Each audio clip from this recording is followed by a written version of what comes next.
second. I'm streaming here too.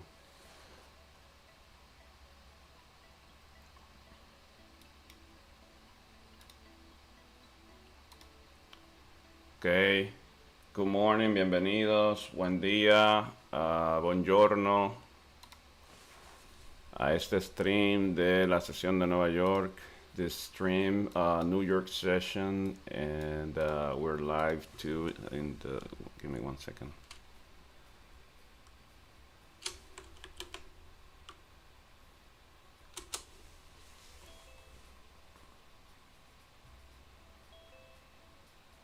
Okie dokie. Okay.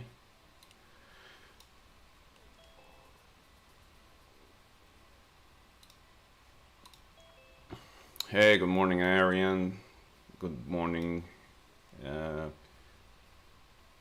Hey, Sander is here. Big guy. Hey, Martin. How's it going?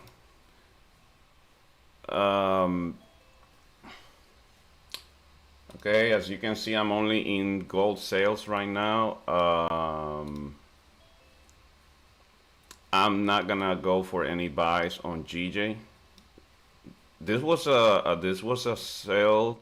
This was the one that I placed last week. Anybody that was last week on the last Zoom that we did, I never took that away. Like I placed that there and I left it there and it it just got there like by itself. That was a sell stop based on this. And this one is the other entry I got yesterday. And when I woke up, it was already won. So those are the wins from GJ. And so the thing with this one, I wanted them to get here.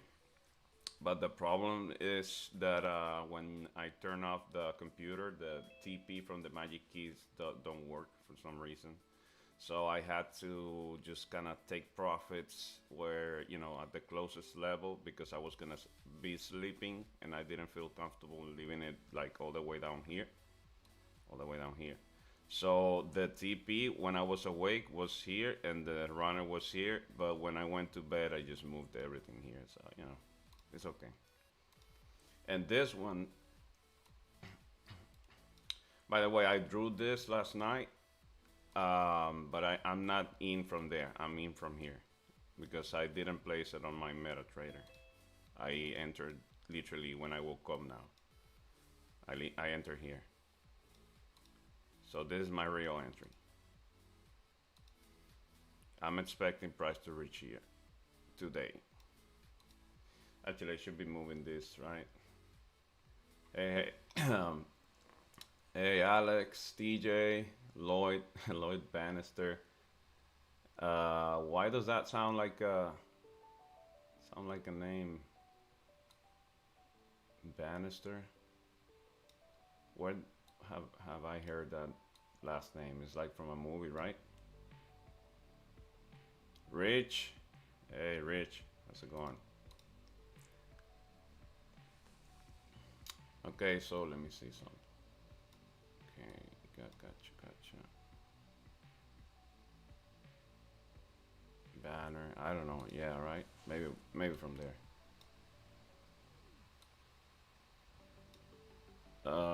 Stream. Okay.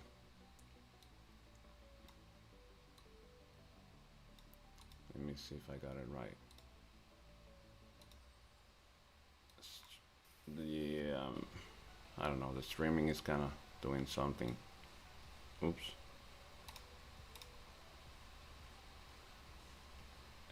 Where's my MetaTrader? Okay.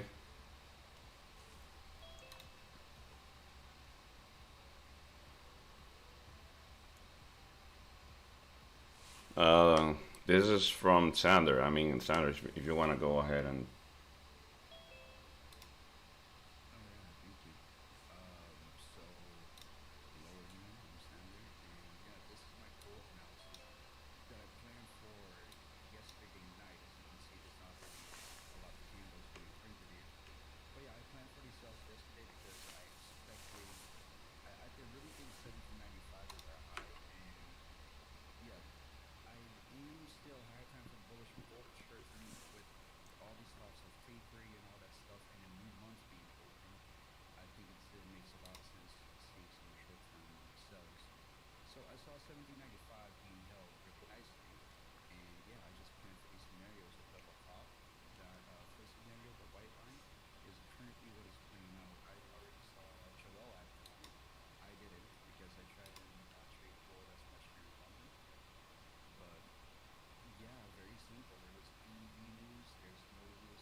Awesome. Yeah, I saw the. I saw. I agree completely with the scenarios you have because it's pretty much that's what I was looking for, right? And this is a good exercise. This music is a little bit too loud. Wait, let me ask something. You guys don't hear it because I don't have it on Zoom. Zoom is kind of weird, but I do know it's kind of sounding. Uh, YouTube people, how's the music? Is it too high? I'm not used to this, you know. To this kind of like I mean I use music, but usually I'm just chilling on Asia.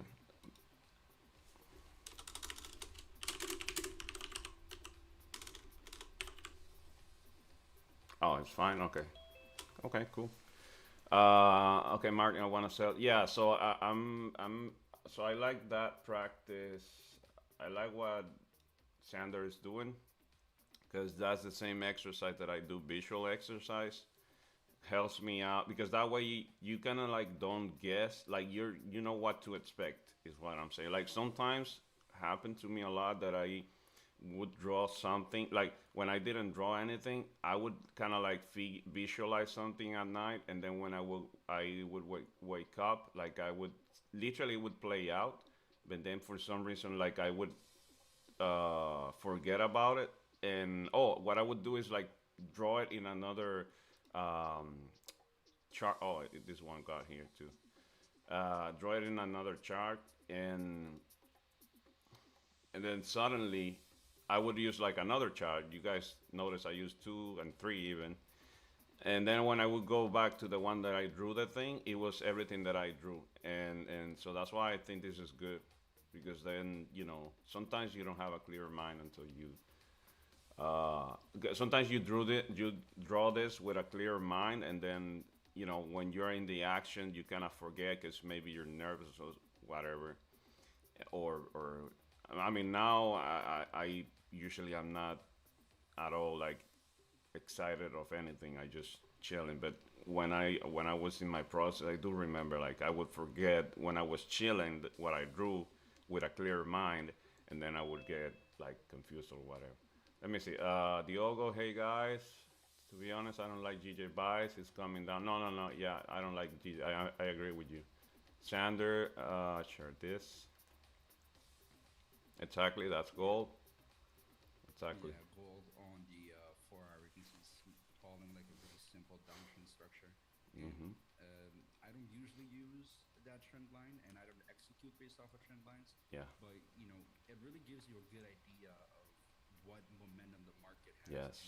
and which buy is the majority of the market favor, which right now is clearly sells as 1795 will get rejected, and then we can probably see maybe 1780. I'm aiming completely for that 1773 level, that daily level you have marked up there. Yeah. To be honest, I do trade trend lines, but only when they're in on the daily, like actually Hmm. this one, and when they're combined with zones, and when that's my swing trading chart. Like they have to Yes. be like in tune with a lot of things. It's what I call context. They have to Oh be like, yes. yeah. So I do Yeah. trade them. Like this is a good one, like the one that you just showed. Hmm. This is a good one. Yeah, it makes sense. You see, Yeah. to get here. Right now, I'm only kind of, it's going to get a bit confusing or choppy because first of all, we're going to enter the last quarter of the year, and there's been a lot of talks about tapering being actually started sooner than ever. And also, another thing, we have a trade deficit going on, which is also affecting gold a lot. So I Mm-hmm. think, looking at the weekly chart of gold last week, it didn't close the way I wanted it to. I wanted gold to kind of shoot up and go tap into 1830s, and that we didn't get. It just closed bearish in the middle of this consolidation range that we stuck in. 1764 as a support and 1830 as a resistance. So we'll kind of see how everything goes. If gold actually goes and breaks 1760s, then I'm gonna have to start turning bearish on the higher time frame because yeah, but then we failed to tap back into that 1830s level, which is like kind ahead of the resistance, but we'll see. That's far out for now. But that's just the only thing I'm concerned about. You know, I'm not really gonna stick to any of my buys. I'm just simply gonna look at price action and trade off of that for now, as there are no real confirmations. Yeah, yeah. Sanders really good with fundamentals. I feel really good with technicals, and I can tell you, this area is gonna be choppy. Just because if you look left, it's gonna be choppy. You see, like price repeats itself. I agree with the trade deficit. Well, I mean, I gave you my source of fundamentals. Yeah. That's all the fundamentals I know. That guy pretty much is anything I listen to when I oh and capital hungry. Yeah. Oh no, but he gave a really good explanation, and that's kind of why I'm stuck in the middle because we can expect inflation to grow in, but at the same time with tapering talks, there's probably going to be some optimism on the dollar, so it's really going to keep going back and forth, back and forth, back and forth Yeah. until something gets officially announced, and at that point, you know, that's the term for it. I think stagnation. Then we're just going to be stuck until something really happens. Yeah, inflation is really bad. That's the worst thing, but we'll see how it goes with time. Anybody looking for scalps? It would be here. Anything closing below here with volume is gonna break this. This is not gonna hold. But if you wanna be safer, you can do this, and that would be even safer, right? Okay, so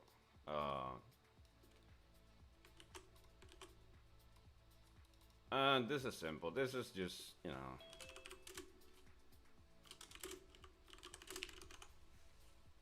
Oh, yeah, yeah.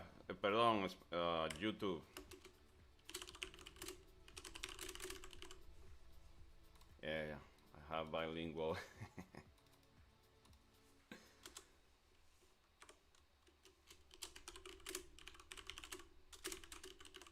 Okay, this is simple. Nothing to rush here. Let me see. Yo, esperando volumen con New York Session, Lisander. Yep. Leo. Hola, Leo. Sanjam. Hey, my friend, how's it going? Thank you for the feedback on the music. Diogo, the tapering talk could have little impact to make gold coming down because investors are losing their trust on the USD. Yep, with all of this money being printed and raising the debt ceiling. There's no ceiling. Yeah, I agree with you. This is the craziest. Oh shit! I mean on YouTube. Okay, I was gonna say something, but I mean it is. This is the craziest handling of financial policies, or I don't know how you call that I've ever seen, like in my life, ever heard, ever. Like this is just madness. This is, like 300, the movie. You guys open sales right now. I am in sales, but it's like a swing sales, and you might expect this to bounce a little bit again, like here again, before getting here. I am actually, but this was the scalp sales. I didn't. By the way, I didn't take this one. I just drew it, and I started like doing stuff here before coming to the stream. And when I came back, it was like pretty much done. But I didn't take it because I was already like in a swing sale, and I don't know, I got distracted. And I got a really good scalp sales on GJ last night, made me good money. So I felt okay with that. No ceiling yet. For real, I don't know what they're doing. Inflation is way worse. GJ buy no, nothing. Let me see. Let me see GJ. No, no, no. Yeah, GJ looks like buy. It's really nice, GJ is actually really nice on a scalping setup. I just don't like buying counter trends. So, for me, I'm willing to miss all of this if it is a buy. I'm not gonna go for buys, just so you know. I mean, you guys can. I mean, makes sense technically. I don't like buys. Like for example, when I see this, you see this? when you look at this, and this is actually got like down here. So let's say this is the one forming up, right there. When you look at this, you don't. It actually makes a lot of sense to correct all of this, but when I see this massive drop, I just wait for like a resistance. If I'm scalping, I don't like this. It really looks like a good buy. I'm not gonna. It's just I'm willing to miss it. Like I'm not gonna go and chase the market. So that's pretty much it. That's my. Okay, Sander says I'm not GJ. I'm not buying GJ until daily candle closes bullish, or a now 1 hour closes above 156 all the way up there. Yeah. Diogo, same as Sander. I don't fight the high time frame trends. Same thing I just said. Yeah. Right now, there's short-term bearish pressure. New month open. Yep. Yen is gaining some strength. GBP will die off until interest rates November 4th. That was Sander, the fundamental master in this room, right? Joel, where are you from? Dominican, but I live in Florida. But expect, that was the Diogo asking. Sander, but expect that the next week all of this could change. So I'm not gonna chase any sales. So I'm gonna leave it at that, and just you guys also let me. Oh, you see, this is good. If we close back in range, there's a higher probability we could actually drop here and even keep dropping here, which is another target that I have for maybe today. So let's see. On gold, gold, I am expecting price to break out of here maybe today and see if we can visit here.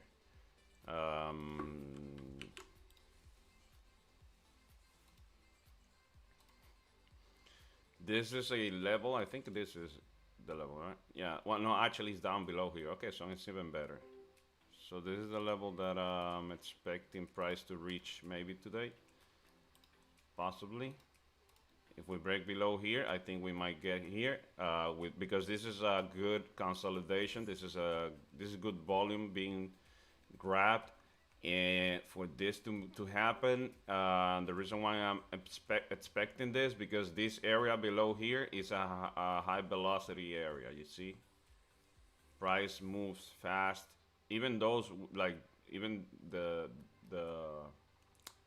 wait. Let me remove the sounds from this thing. It's gonna where is it? There's one thing on the sounds here.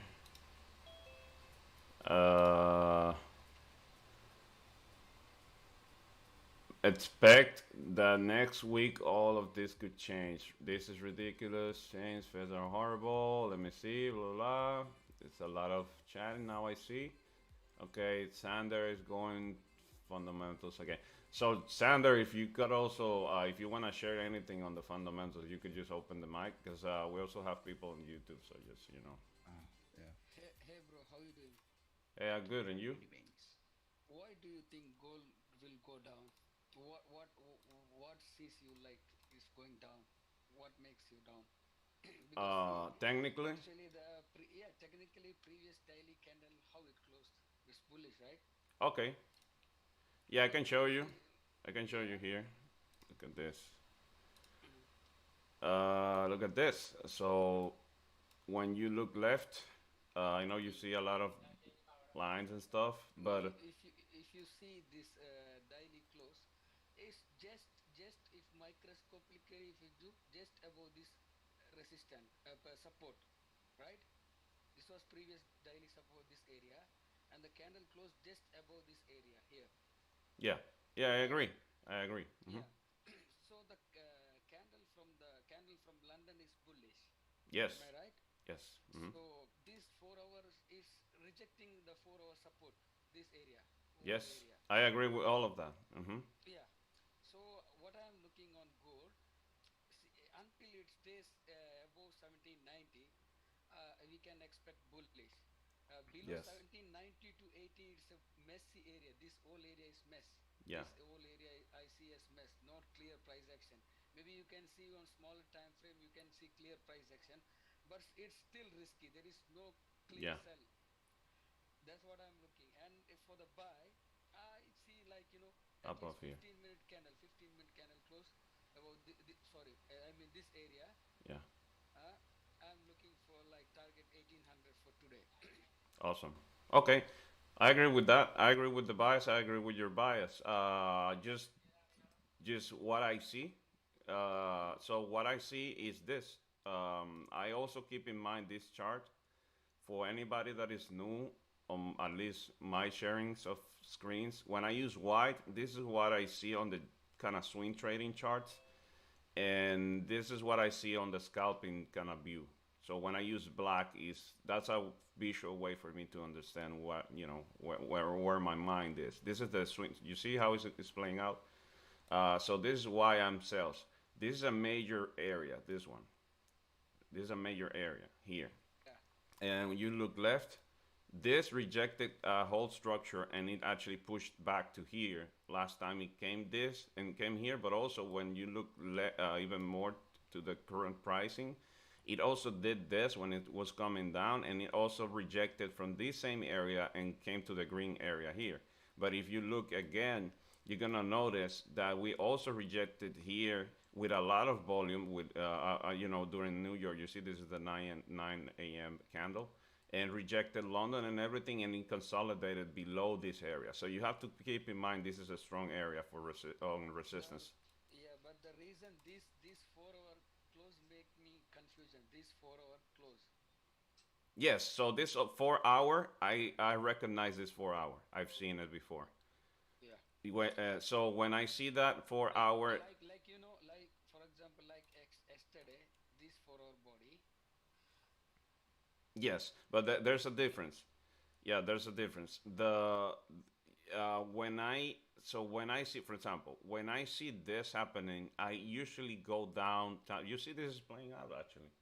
The when I go 4 hour, when I see it like this, I like to go down then and now see. Okay, I have more information now because I was expecting last night that if this drop didn't, like I literally said last night before going to bed, if this doesn't get here tonight, it will come up here before coming down again, literally, which is why I draw this. When I woke up, I had this. I didn't place it on my MetaTrader, but I had it like this, literally. Yeah, it was actually there. And I saw this. So this is what I was expecting. If it didn't drop last night, it was gonna drop tonight. It was gonna drop to this morning. I mean, this is the probability game, anyways. Nobody Yeah, knows. yeah, yeah. Okay, So yeah. my expectations is combined with what Sander just said. Sander drew this really nice trend line. Gold likes to respect trend lines combined with zones, but mostly, at least for me, when I back test and when I apply now in live markets, when the trend line makes sense on the daily, and this one makes sense on the daily. So GJ do the same thing, by the way. You can play with that. So for higher time frames, but just keep in mind with trend lines, because I know a lot of people like trend lines. They look nice, but they don't really. You look at this. This one came all the way down up here and then closed here. They are more useful for higher time frame analysis and entries. And also, keep in mind that sometimes you're gonna have a trend line like all the way down here, and they're not gonna work for like this, for example. You see, this is the only bounce, but they don't work so much. This one don't work for this, right? So you just keep that in mind. It's just another tool. But my point is, technically, I can see this rejecting this area, and I actually expect price to, before doing anything, reaching this zone here. This zone is strong. This zone here is on gold is really an interest zone. So if you notice, I know this is an interest zone because when you look left, I look last frontier as pullback 1785 for the daily candle. something like that. Yeah, yeah, yeah. When you see when you say on the daily, you mean Yeah. something. Yeah. So look at this. Look at the. You can look left. You see? Look Yeah. here. All the bodies 4 hour daily close here. all the bodies close here, but you see all the wicks up, all the wicks down, all the wicks down here, all the wicks came here and even here. So my point is, this is a really actually, Sandra was it that said this is gonna get. I mean, we're talking. This is gonna ride my target on the chart right now. So yeah. So my point is, I always look for where is it that gold likes to send weeks before moving any direction. So that would be kind of like the clean thing that I'm usually looking. Oh, this is awesome. Actually, I'm talking, and this is gonna. Yeah, All just right. move your TP. That's gonna get broken in a second. But you're Yeah. clearing I think some good runners. Yeah, you know what? Yeah, because I'm only like 35 pips profit because my entry looks like it wasn't so good. It was actually down below here.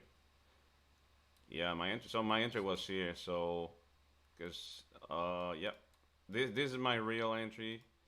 It was on the 30, so that's why I see my stop loss is way lower. Yeah, but I'm almost there. I mean, I don't care. This is my swing trading. I use two meta traders, two. So I pretty much keep my statistics on swings on one end and scalps on the other. So, yeah, you know what? Let me put it on break even just in case. I'm not gonna TP or anything. This is just gonna let it. I think it's gonna get there, so I'm okay. I don't think it's gonna take me out. But you're right. Let me see. Well, actually, that's a one-to-one, right? I can actually take profits there now.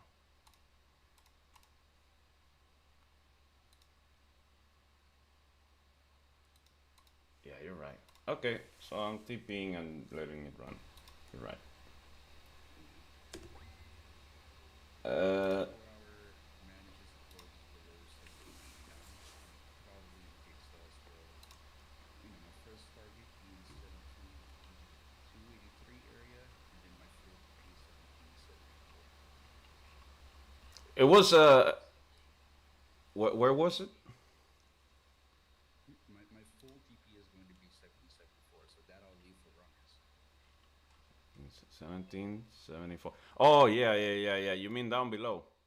Yeah, all the way down there. It's because the 4 hour is really printing downtrend structure, lower highs, lower lows, and Oh, this 5 minute candle have to close below 1790 for the continuation for now. yeah, for uh, sure. you know what? 5 minute candle body. I don't. So Sander. So I have. Let me see. So the downtrend is clean. Okay. So let's do something. Let me erase all. Actually, you know what? Even better. Let me do this. I have yet another one, plain white, to play with and back test stuff. And let's do something. Yeah, I was creating I was creating scenarios and back testing. So let's do something on gold. GJ. Oh wait, before I miss it, because I don't want to miss I'm interested in GJ. John, GJ's not doing anything. Okay, GJ. If you guys don't see GJ forming like a resistance, like if you guys anybody sees GJ forming a resistance, let me know. If that doesn't happen, I'm not interested. So I don't care if it moves and correct all of this. Just so you know. Sell scalps we said below here, but obviously you all know the rule. Like so I'm gonna leave it like that. But you know the rules, right? Not like this is not the time to enter those sales, even though there's Definitely not. 9 minutes left. But I wouldn't go from here expecting this to drop here. What by now I would expect. YouTube, me imaginaría que para ahora ustedes ya saben qué hacer. By now you know what to expect. So that's what I'm expecting you that you know what to expect. And So if they don't know by now, I think they're fucking deaf. so you know what to wait. You should wait for a candle. Actually, Let's go. Let's go on the visuals again. You should expect this to close like even there where it's closing right now. It would be good. You want the next candle to actually grab some liquidity. Even up here, you look left. You can see where, because this is going to be the 1 hour closure.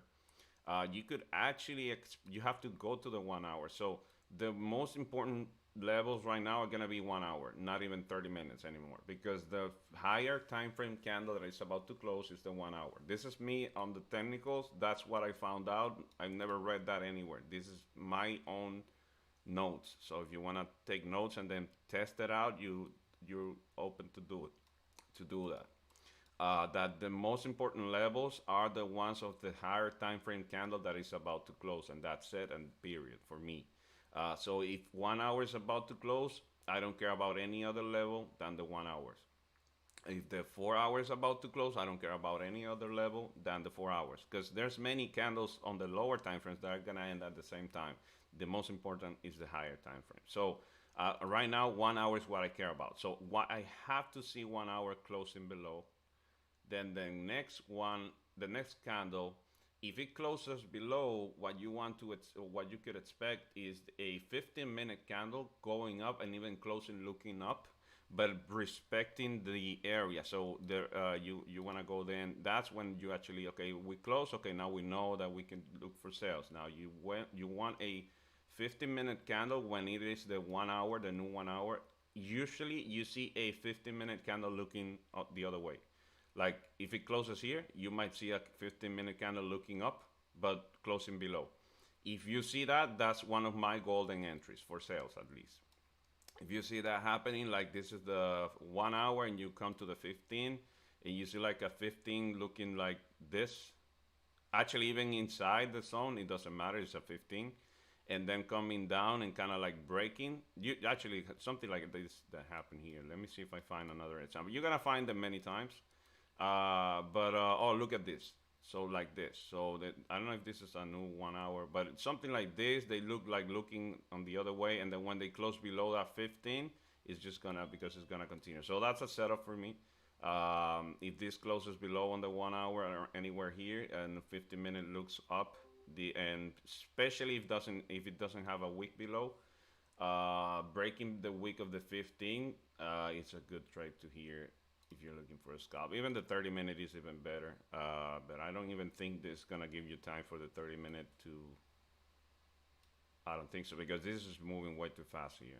And if you look left, yeah, this moves fast here, even here. I mean, this is a high velocity area. This one. Personally, I'm waiting on the 4 hour to close entirely because Yeah, you can wait on that too. Hmm. yeah, because 1 hour away. you know the entire idea is based off of a 4 hour downtrend, so it's only right that I get a 4 hour confirming my bias. And yeah, like mini bank said, buys do make sense as well, but the only way I'll really take buys is with a 4 hour closing above 1795, as you know, I'm anticipating that that's going to be our new lower high. And Hmm.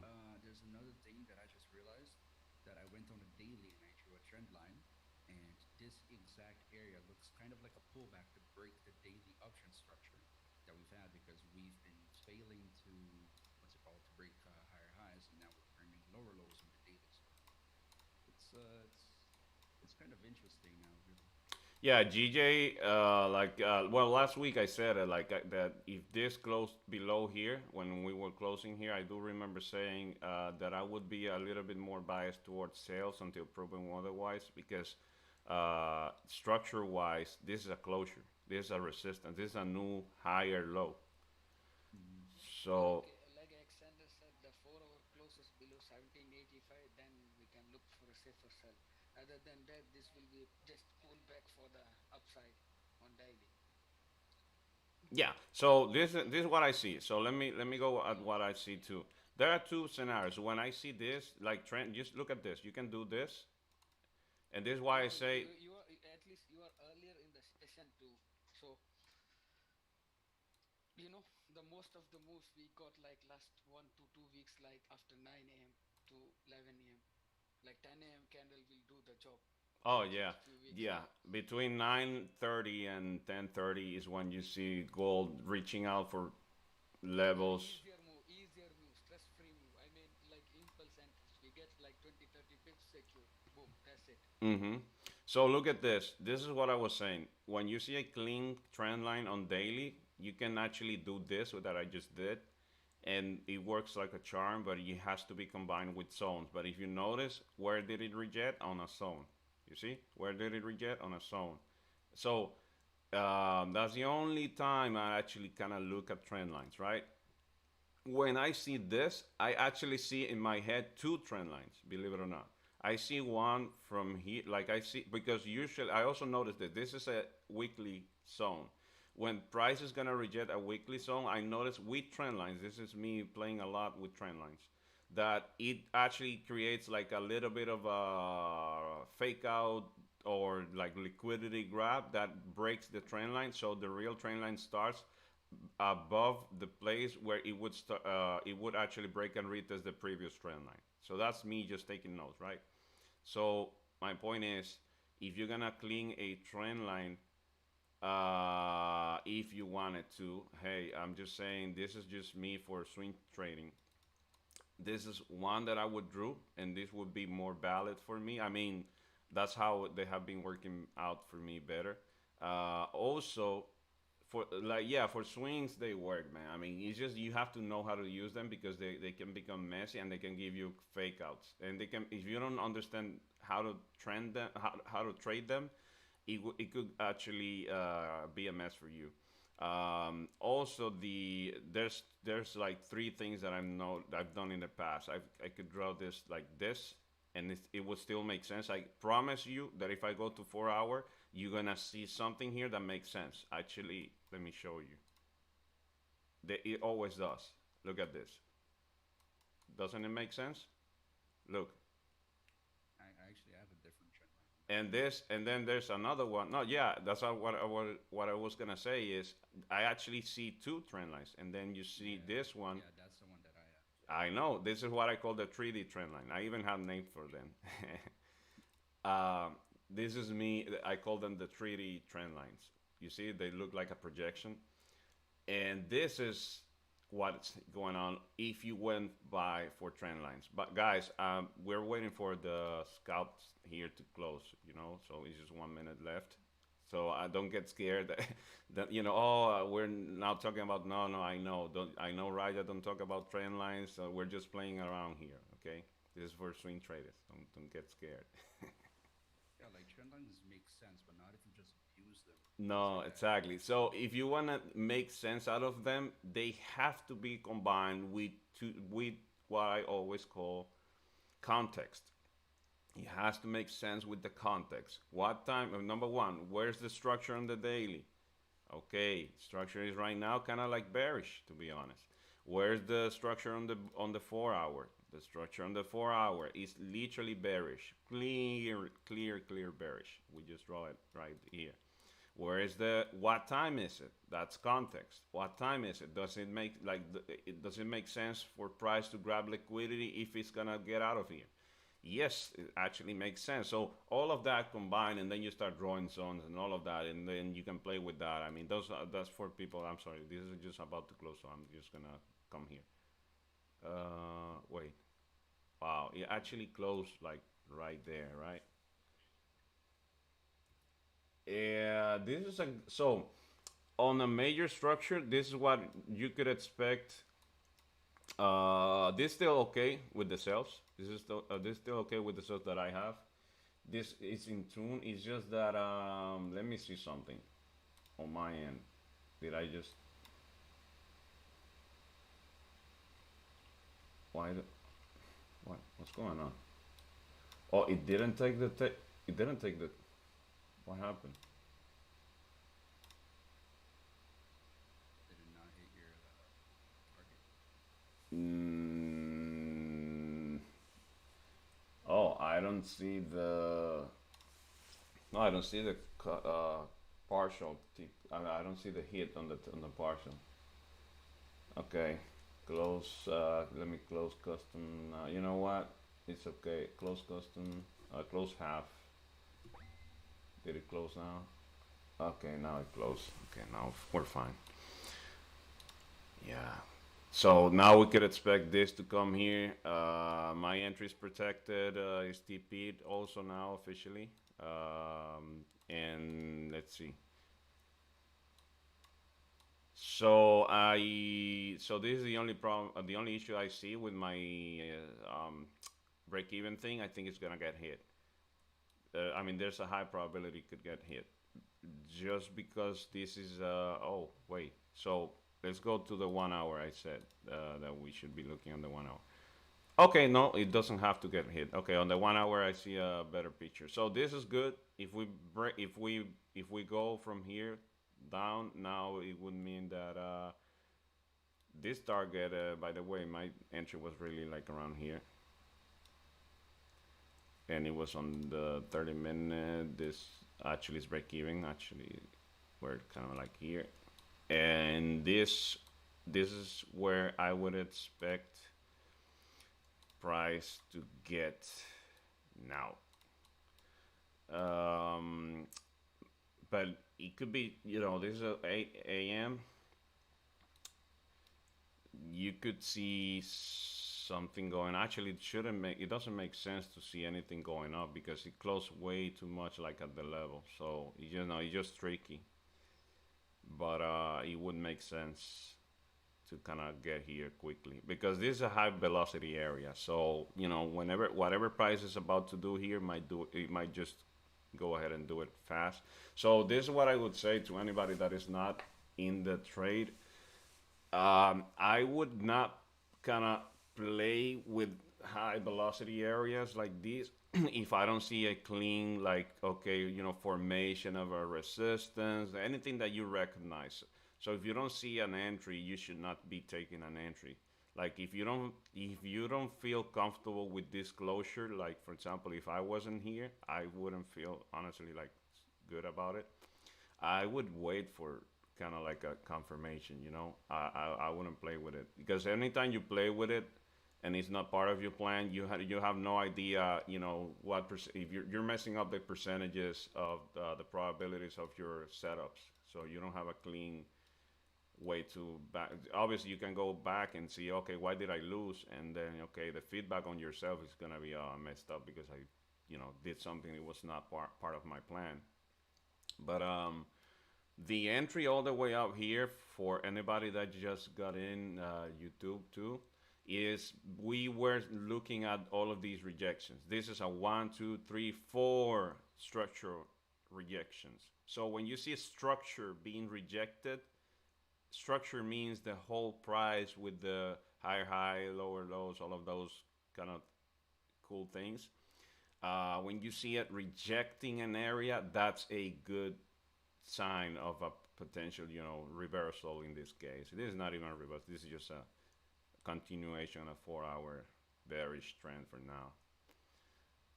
What is it? You guys have no wick at the bottom, Diogo. Previous one, no wick at the top. What is this? This is 1 hour. You mean 30 minutes? You mean 1 hour?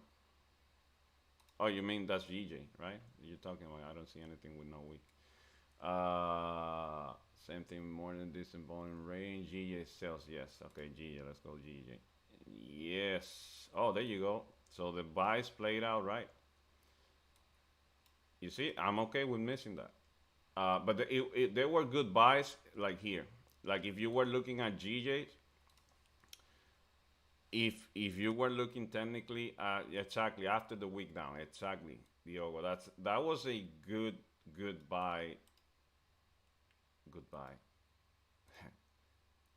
Adios. Goodbye. So that was a good setup. If I would have seen this and I was like paying attention to GJ and I cared for a buy, so you can actually this one that just played out, that one is actually I'm gonna take a note on that one to screenshot this because I always take screenshot of the setups that I have just to validate them. That's one of my entry setups. That's a perfect entry setup that I have. And let me see something. Oh, there you go. This is what I was saying, actually. Let me see. This is a 1 hour? No, it wasn't the 1 hour, but this is what I was saying. You could actually expect 15 to get inside the trade and literally enter here. This is my setups with the 15 that I was talking about. This is it. You see what I said? That you can actually expect a 15 to enter the range, and if it closes back in above, this is what I was talking about. So on a 15-minute candle chart, this one, yeah, I'm 8, 9, 10 pips away from being stopped out on gold, but I'm 10 pips away still. If it takes me out, it's okay. This is a setup. This is the one that I was talking about on the 15. You can play with that, and then, but on the 30 is even this one. So if I was gonna go for a buy, then maybe I would have gone with this one because it was the combination of the two, and it's even a better probability one. So that would be a good. I didn't take this, by the way. You already know by now. So, but this was a good buy entry for GJ. Maybe because I'm okay with my now took me out the sales. Okay. Okay, so I have a partial gain on gold. That's fine. It's doing really good. I'm really doing good with oh nice. 1, 2, 3, 4, 5. What is it? Wow. Okay, I'm on a streak on my swing trades. I will look for sales on GJ. That's for sure. I will look for sales. The thing is, I don't like to enter in the 15 on GJ, but that setup looks good. I just don't like those weeks left on the downtrend, very peaky. That's good. This is what I would say. If that is not a setup, just go ahead, and if you want to make that a setup, back test it. Make sure you feel comfortable with it, and then you're not gonna feel uncomfortable because, like we always say, you only feel uncomfortable if you know you're just BSing it. If you're not playing your trading your plan, and the only times you're gonna feel fear in the market when after you enter is either you are entering something that is not part of your plan. So your brain is letting you know, dude, you don't know what you're doing. You're in uncharted territory. You don't know what to expect, and you're playing fear there. And then the other thing is when you over leverage. So it doesn't even matter if you're playing your plan. If you over leverage way more than you should, also the fear, the amygdala is gonna start going crazy on your brain. It's gonna start letting you know, dude, you are doing something you should not be doing. And then when you're over risking, any pullback, little thing with you're gonna feel pain, and you're gonna end up closing a good trade because you are scared because you're risking way too much. So those are kind of like the two main things that make you be fearful: not trading your plan and over risking. And it's even worse when you're doing both at the same time. You're over risking, you're not trading your plan. That's kind of like a good way to lose your head here and your money. So my point is, if this is not a setup, you don't trade it. That's it, and you should be fine. Yeah, one thing I do want to point out for people right now is be really careful taking poundy and buys because the lower time frame trend is currently bearish, meaning anything going up is most likely going to be a liquidity grab Yeah, unless higher time frame proves otherwise. short-lived. So Yeah, just be really careful. Just looking at how New York opened, pre-New York moved up, and then we already left a beautiful wick to the upside. That kind of tells us, and matches up with the resistance to the left. That kind of already tells us something about that pricing area, meaning that we probably have to go back down, grab more liquidity to continue breaking up, but just wait on the right confirmations. If you're unsure about what you should take today, just don't take anything because this week is going to be choppy until Thursday, until news comes out. awesome. Shopping till Thursday. Okay, that's good information. This is what I would be expecting. If we close below this area, this 1 hour, if you go 30-minute, we can actually make it a little bit more like this. So this would be the combination of the 1 hour and the 30-minute. I would be looking for sales below here. This the 1 hour and the 30-minute combination of both would be up here, and that's it. I think, yeah, if we break below here on 30-minute, okay, so we have the setup here. Anything below this area, you see, consolidation, this is good. Hey, anyone has a problem with new update for Magic Keys? Now I can open the trade. The customer service is not very responsive. I'm sorry, we cannot help you with that. You just play, you know what? Play with the one. I had an issue with that. So just, you know, I'm not support, obviously. I don't even work there. So go to the input. You go to properties, click left properties, go to inputs and go down all the way. And there's order filling mode. I noticed that order filling mode, so in one of my meta traders, it didn't work with the, for example, in one it works with,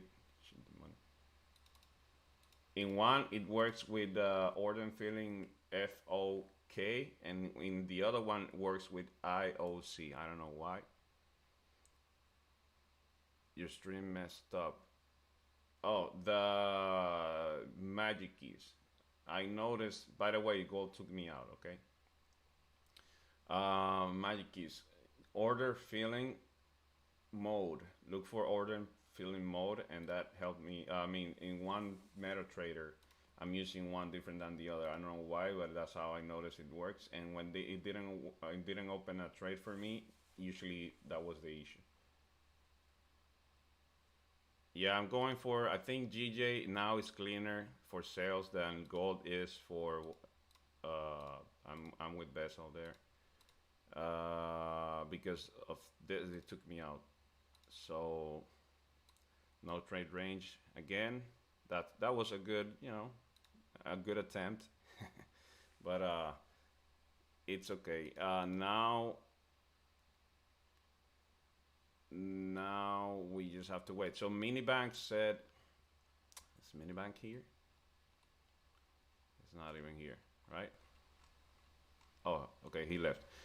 So Minibank said he would buy above here too, right? Wasn't something like that? I would actually, Anything above 1790 is a buy for him. For him. Yes, that's what he said. It is a good. So that if the 1 hour can't close below 1790, he's going to continue looking for buys. Oh, okay, there you go. Okay, so there you go. He was right, I guess. Especially if this breaks above, that's good. Yeah, this is a good level. This is a good level. It's just that I was playing out of this to expect price to reach here. But even if it flips here, you know, it would make sense. Let me close here. It still was a good sell, anyways. All the way down there, and oh, there you go.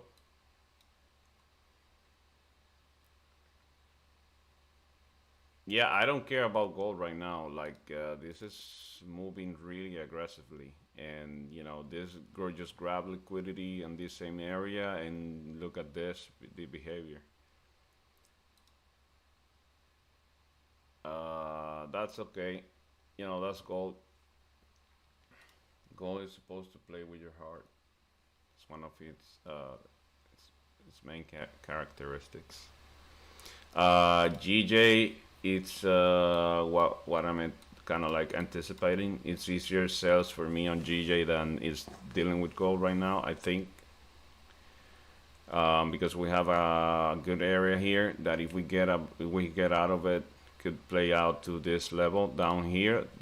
Because if you look left, look here, all the closures of the candles were here, all the kind of support here, even though it's really choppy. But this thing just did this in the past, and this is part of a big correction on the weekly, I think it is. Yeah, on the weekly, see? Yeah, all the way down, like all of this is just correcting this, and all of these kind of bus stops on the weekly, and this is a major level here, major one around here, because you just look left here, like structure even. So this is just a correction on the weekly. Daily still correcting. We have space to correct, but this that happened here is what made me believe last night that if we broke below here, we could see literally. I think this was the wall. Wow, that chart. So yeah, exactly. That's why I was like, I really hoped that Asia was gonna give me this move, because I didn't like, I wanted to grab this TP, but then I had to go to bed and I missed this TP, so I had to move it here. But I really wanted to leave a runner to here. I really wanted to do that. It's just that I had to go to bed, and Asia didn't give me the thing. Like Biden said, you know, the thing.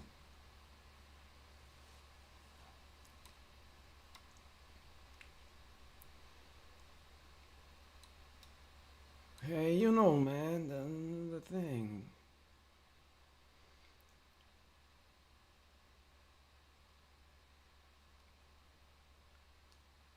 Yeah, we're just waiting. Nothing's too clear. Come on, man.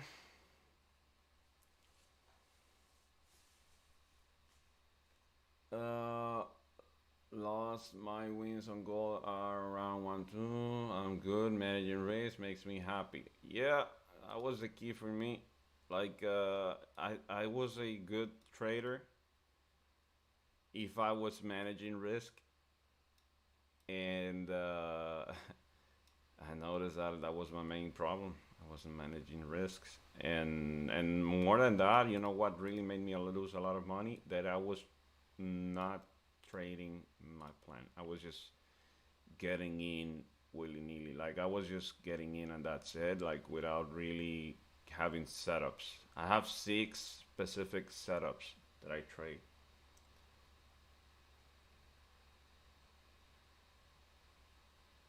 Daily flipped bullish, and 4 hour about to flip as well. What are we talking about? You mean gold?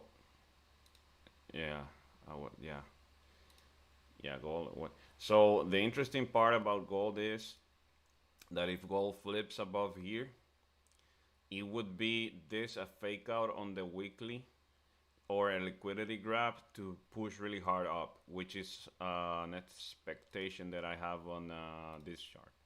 So this chart on the weekly, when you look at the daily, I'm sorry, when you look at the daily and you look at this is an expectation I have that if we break above here, I think we're gonna drive price for the next days up, not only here but all the way up here. So that's something I am expecting if we break above this thing here, because and this is a good liquidity grab if anything. Actually, look at this. So look at this. This is around the area where I was expecting some, but I'm still, we still don't know. But this is around the area where I was expecting price to grab liquidity. It's just kind of like just. I think I would still expect it to come here, to be honest, because it usually just gets here before going up. It's just, I don't know. I've seen it. I've seen gold doing its bullshit so many times that I just don't, you know. I would still expect it to come. Like this was just to take me out because the gold knows what I'm in. But I'm kidding. That's what usually I used to think. But then it does this, and then sometimes it just comes back again here and just takes you out and continues. So you know that's why this is a scalper's nightmare. Gold on high volumes. Gold on high volumes is a little bit of a tricky animal because it just wicks really hard and hardcore. Like NYSE gold, if you don't know what you're doing and you don't look at the lower time frames, you really can get clobbered really hard. But now that I look at this chart, Okay, and let's not confuse people. Let's just stick with this one, simple one. Yeah, so it just took me out. No trade. So I mean, okay, so we won one. Let's say that's the other thing. I noticed somebody else won. So we have winners today. We have Martin. We have who else already won today? Oh no, no, I'm losing. Bessel, one win, one loss. That's good. One London. Okay, we have Sander. Okay, we have winners. That's all that matters. Winners. So the other thing is, if you so this is a rule that I have. This is a rule that I have. This is me. This is a mindset thing. If okay, let's see. A successful trade, this is me chart. Successful trade is not the trade that you have won, but the trade that followed your plan, win or lose. The outcome of the trade do not determine the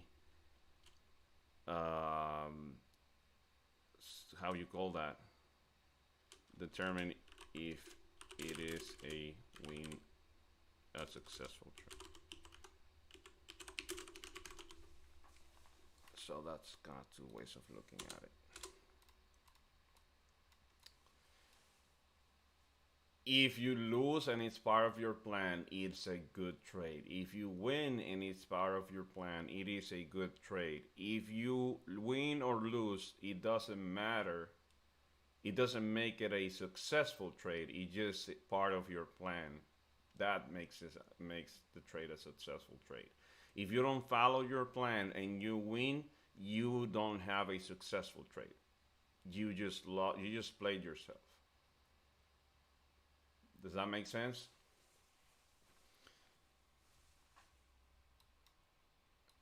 It's gambling, exactly. Okay, so let me do this.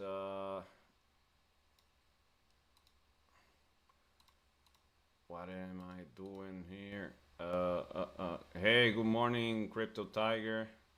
You look at the 1 minute time frame. Sorry, YouTube. Yeah, I'm not so used. No, I don't do. I don't look at it. I think that's kind of like futures traders and stuff like that. Maybe Sandra maybe looks at them. What's up? I just came back. Yeah, I'm guessing you look at like 1 minute time frames, right, or 3 minute like that. I mean, your family comes from stock market, so they usually that's what they look for. I don't know. My family, they're more like fundamentals, but on Oh, Forex, I look at 1 minute when I am looking for an entry. I don't constantly look at the 1 minute, like all day. That tells me nothing. But for example, when the 4 hour on gold tapped at 17.95 and rejected, on the 1 minute, you get like kind of a good indication of rejection. yes. También as well. Yeah, not so much at the 1 minute. So on the 5 minutes, I learned. That's why I have it here. If not, sometimes, but it kind of context driven, like what we just talking. Like for example, if I know this is an area of rejection, then I would trust a rejection on the 5 minute. Like I would look for this, and whenever I notice that 5 minutes when it gives you a lot of big wicks rejecting a zone is a good indication to go in. But usually I wanted to the whole 5 minute structure to kind of bounce again before going in. Like this would have been my entry based on that if I were kind of playing. It's not part of my plan, which is why I don't. But I noticed that enough times to make kind of notes of it. Like this would have been a good, for example, you see, even though that's not an engulfing and all of that, if you want to play the candle naming thing, but it was still a good rejection after all of this. You see, 1, 2, 3, and even before 1, 2, 3, and it's higher, and yeah, but only like that. But I don't really like, look at this. This looks a lot like a sell on the 5 minute, right? But we are above this area, bro. So 4 hour, best on 1 minute makes me go crazy. Yeah, I don't even have it here. 5 minutes is the smallest time frame I look at. 5 minutes makes me go crazy. 15 is the small. 15 minutes. Okay, okay. I get the game here. So 15 minute makes me go crazy. 30 minutes the smallest I look. Okay, so we go as we move up to swing trading. I guess everybody has in their own thing. That's good. How is GJ looking? Okay, GJ. So if we go back to 1 hour, we are inside this small area on GJ. Yeah, I would want GJ to get out of here. GJ gets out of here, I would be willing to take the trade on sales. I'm looking for sales on GJ. I'm not looking for buys, even though this was a good setup. So this is the thing. When I see a good proven setup that I trade, like this one, this was a perfect one for me. I not gonna lie, I usually take them. I didn't want to take them here because I know there's a lot of people learning. I don't want to, like, if you're gonna kind of follow or anything, try to stick to a bias for a while, unless you really break out like a level where you actually change bias. And because changing bias like real time is kind of like the last, I would say, the last part of your trading, kind of like the last thing you should start to, because when you go with the high time frame trend, probabilities go up. And when you go against them, you're going against the probability. So if this was a 90%, this actually for me is like a 75, 74% entry efficacy. So if you have a 74 on a trend, like whenever I take something like this, 74% of the time I win.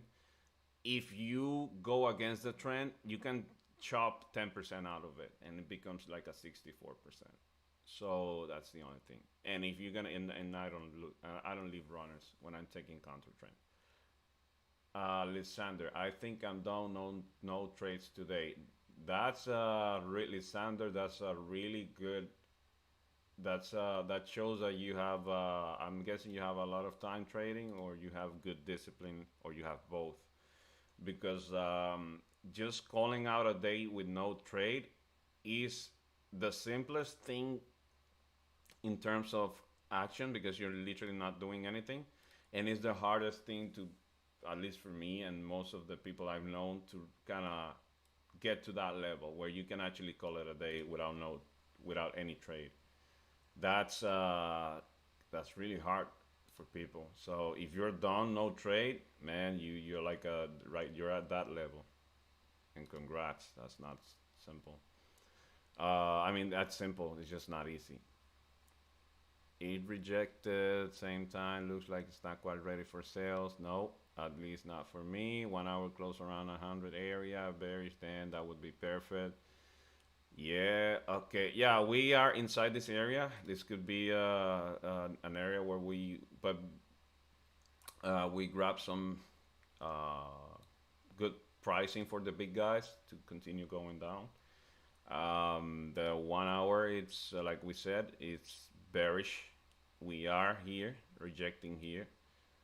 We can actually chart it like this a little bit. Yeah. The 1 hour is rejecting here. We are looking for sales. Sales. Sales. And I am kind of like, I want this level again, and I want this level now. And we could even see further, but this mesh kind of has a, you see, resistance support here. So this is my, oh, this is the one, oh, this is a 500 area. Oh, that makes sense. Look at that. I drew that without kind of looking. So yeah, this is a level, important level on GJ. This is the 500 one, the 154 500. Just like the 156 flat is a really strong level on GJ. That one up here is a really strong one. Same thing. This is a good one. Okay, so that's why we. Oh wow. Okay, pulling up the skirt here on the daily.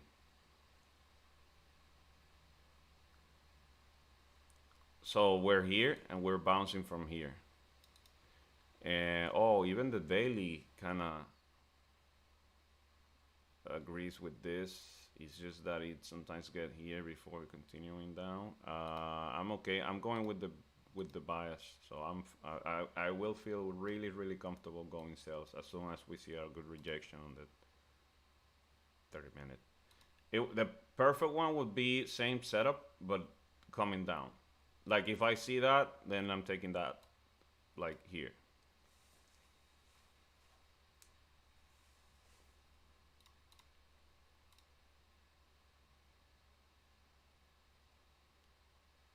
And this one ended up being like this, so you know it's okay. That's a win. Um, this one maybe came just to take me out, and who knows.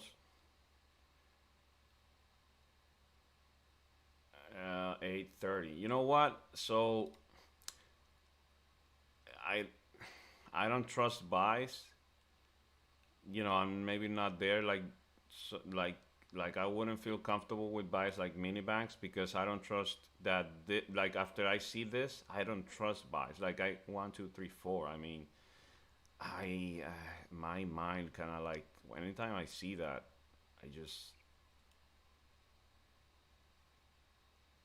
I don't feel comfortable even though that's a good 30-minute candle for buys. You see, that's kind of like the textbook one, isn't it? Yeah, this is the textbook candle for buys. Actually, this is what Raja calls the money trade, isn't it? Yeah, it is. You know, to the wig, you have space, actually more than 1 to 1, all of that. Um, by the way, I'm not taking this. I'm just drawing it. Actually, let me get it out of there. I'm just drawing it. This is what would be the money buy, right? Oh, look at that. Okay, on the 15 doesn't look so good. Yeah, but I don't like buys. I don't know. Like maybe because I'm biased towards getting here today, and even here. That's it. But if we break above here, I would definitely kind of look for buys here. You know.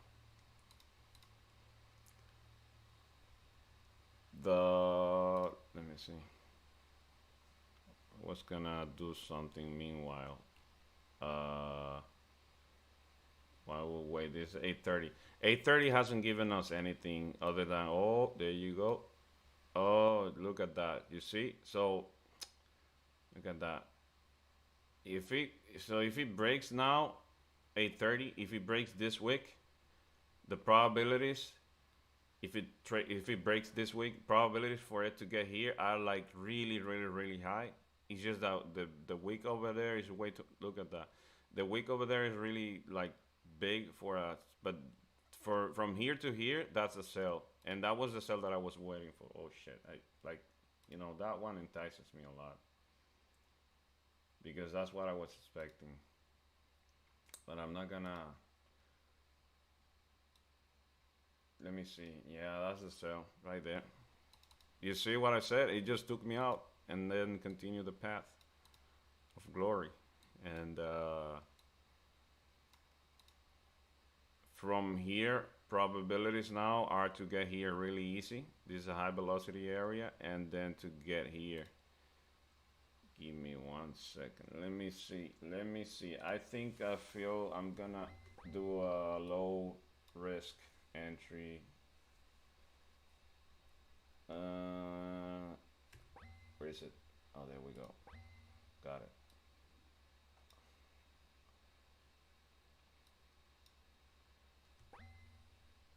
Yeah. Okay. Okay. I'm gonna. I'm still biased towards sales, so you know, gonna trust my bias.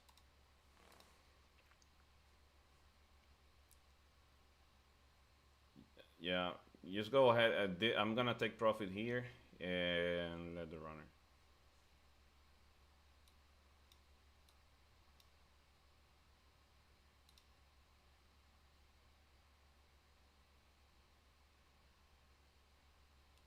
This is what I was expecting, so you know, this is okay with me.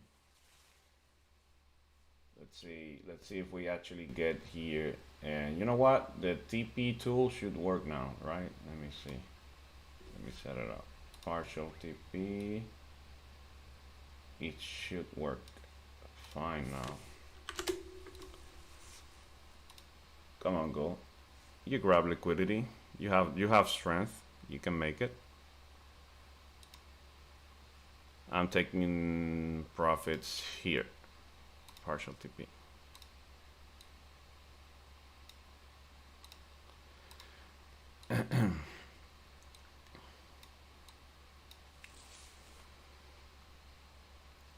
And GJ, oh, okay, GJ is going up. That's good. Okay, so above this area, let me see how it looks like.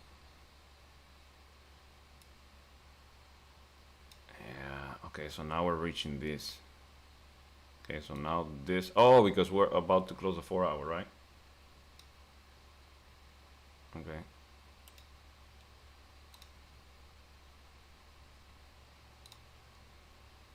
Yes, okay, so now the most important level is the 4 hour. So now we have this confirmed, and we have this confirmed here. So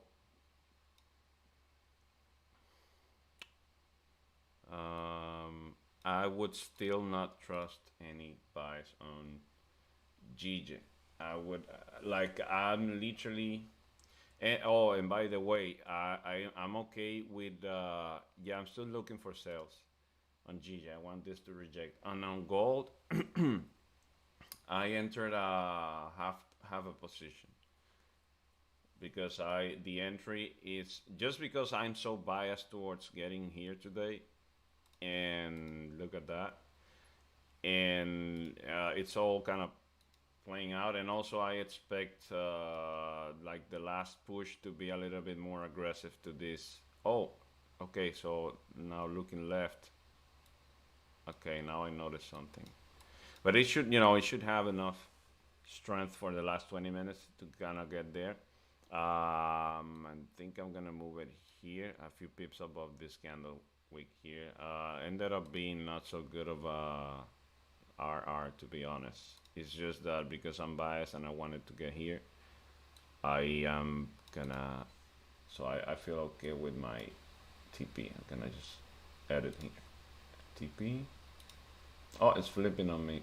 Okay, let me see. Set.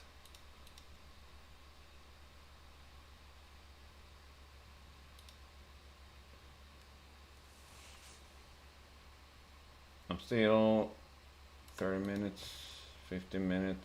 Where is it? Yeah, 15 minute is yeah, I want to wait for the 15 minute to close before I make any decision. And yeah, that's the tricky part about gold, right? Especially when you're about to close a 4 hour. Yeah. So you don't know what it will do in the last minutes. And the 4 hour, oh, obviously, 4 hour, obviously, always. Not only is the most important, but on gold, it's when it do all the backflips, mainly. This is the pullback. Yeah, I'm not gonna close my entry until I don't see the 15 closing. Because how can I say this? I visualized myself what I want, and I planned enough so that the if I take the L, I'm okay. Not only because it's just a half a position, but also because I'm still expecting. This is not unusual for gold, is what I'm saying. What it is doing right now is not unusual. Like you have to be confident with. So gold is an animal that you have to kind of let your trades play out, because it really likes to do, like, look at that, look at that. So just this morning, okay, so just this trade itself is a good example. Look at that thing, freaking thing, you see? So it gives you kind of like, okay, yeah, you were right, and then it comes and kind of bite you. Obviously this one was break even, so it was just okay for me. But it likes to do that. Gold sometimes does this BS here, right? But you still have to give it time if you feel that the trade, like if it makes sense, because it still moves aggressively back and forth many times before just finishing the move. So I don't make, like, for example here, I won't make a decision until I don't see the 15-minute closure, because I expect the 15-minute to close below here. So this is staying like that. I'm not moving it. I'm okay with this.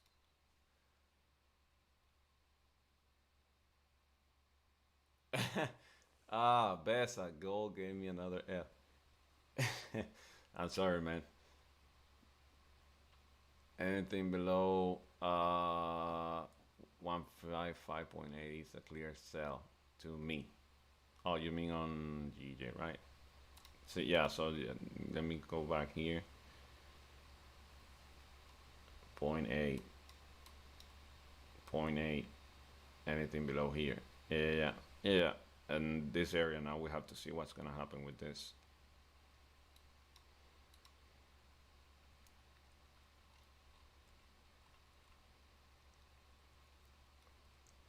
On GJ, I just traded GJ. This is a pullback on GJ, Diogo. What is it?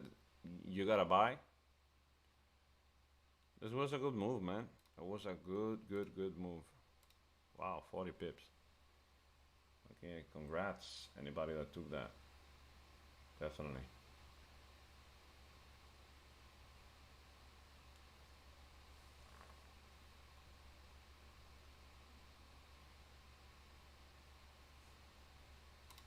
Oh, there you go.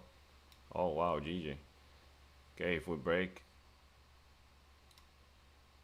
Okay, anybody that got the buy from here? Congratulations. That's a good buy.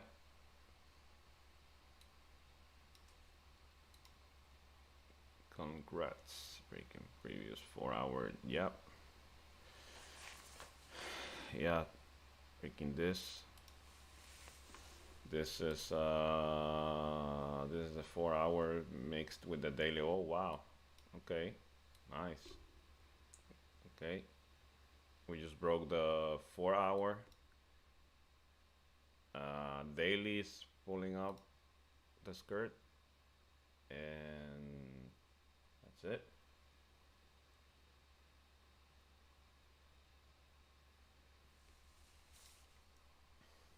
So if it flips on gold, that's the money trade that we were talking.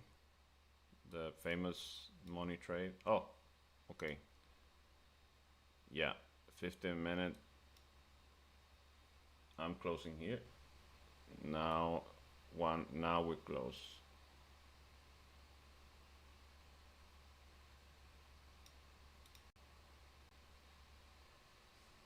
Okay, now I close. So I now I took my L. So I took my win, I took my L. I'm okay. Let me see.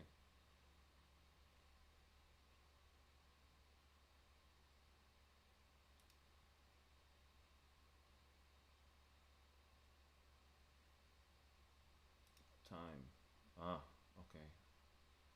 I was gonna say, where is my win of last night? It was really good. There we go. Yeah, we're good.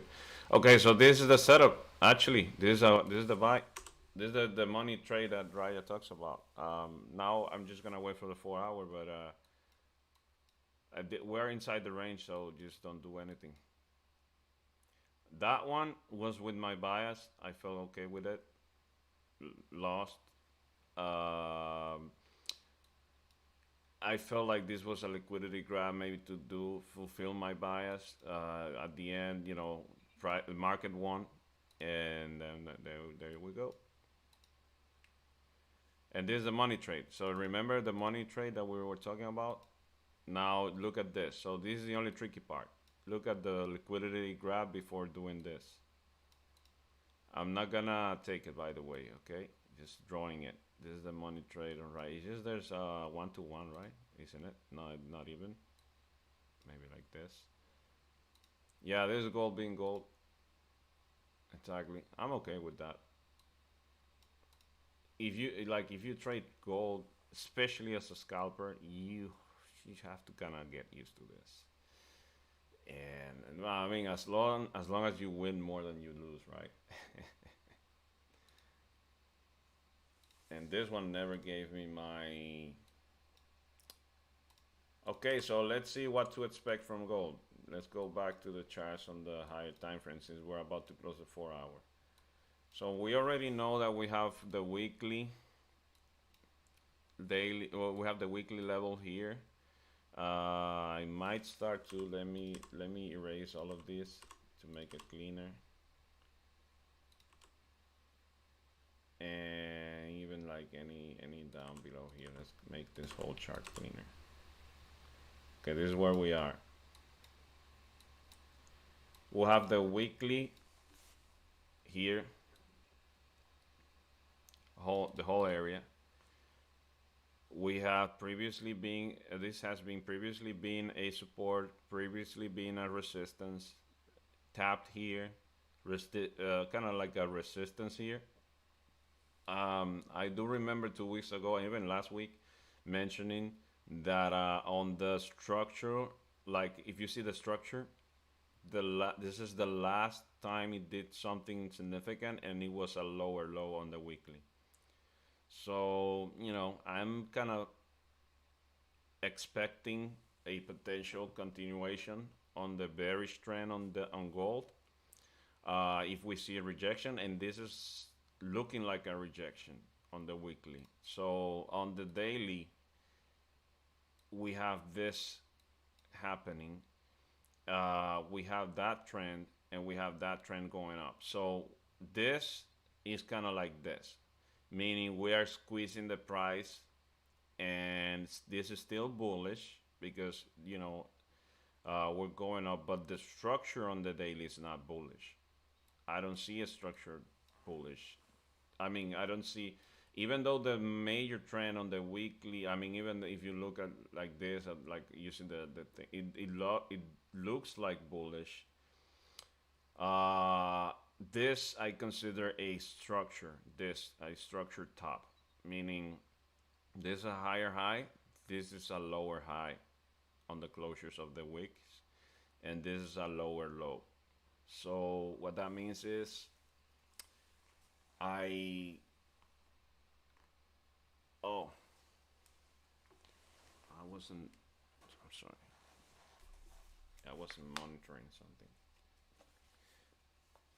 By the way, I would leave the thing alone. Gold until we don't, I mean, for me at least, until we don't close the 4 hour now, like, I wouldn't touch it. Already messed up. I mean, not messed up, already made my L2. So let's say I'm done for the day with that. But I'm still looking for my GJ sales. I'm not gonna lie. So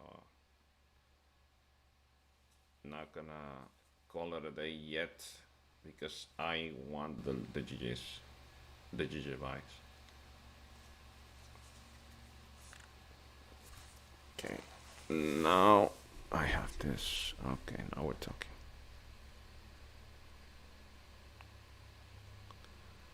Oh, okay. Interesting.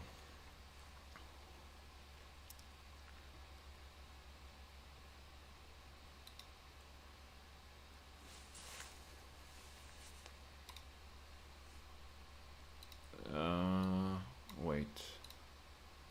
Okay.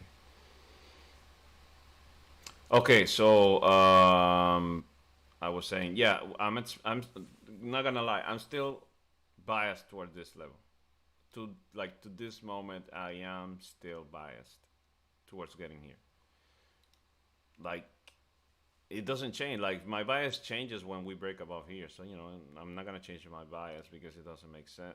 Technically, it still doesn't even make sense to me to change bias. So I'm still look at this. You see, I mean, every time I look at this chart, I kind of confirm my bias, and that's the problem with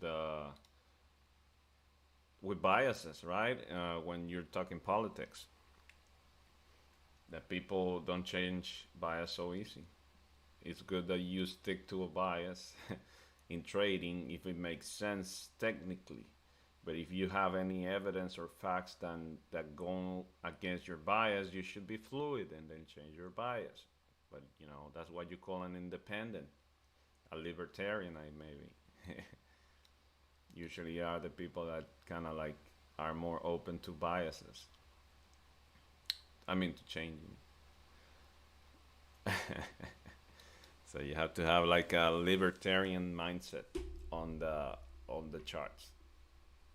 If you're team Biden or team Trump or team this and that, you're not gonna be easy to change bias. You're not gonna be objective. Let's say you're not gonna be too objective. Oh, this is a good 4 hour candle. This 4 hour looks good for what my bias would call this. GJ rejecting this would be perfect to get here because this is a weekly level that I have drawn here.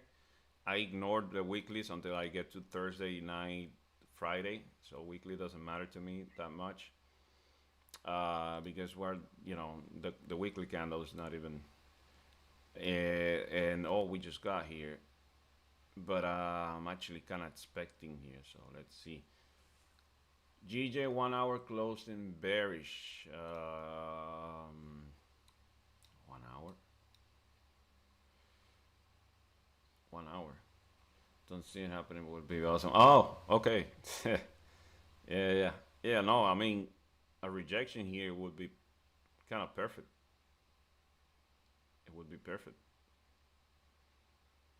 Kind of goes in sync with what we're looking for. And if you look 4 hour, 4 hour. So the only tricky thing is 4 hour can go up all the way up to here before coming down here and still not break structure, right? So that's the only tricky part.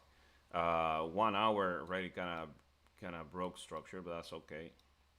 The 4 hour is okay. I mean, yeah, I'm looking for sales and any kind of thing painting sales around here. I think it's a good sell to down here. I think we're gonna eat up this like nothing, and because of this was the most recent price action, and most likely this is not gonna matter. So this is what's gonna kind of mimic. That's what I think. And GJ, Excuse me for that. I just realized that my mic was unmuted. If anyone heard that. I heard like a zombie. Yeah, I burped. I didn't realize my mic was unmuted. I heard like a zombie that just entered your room and was like, oh.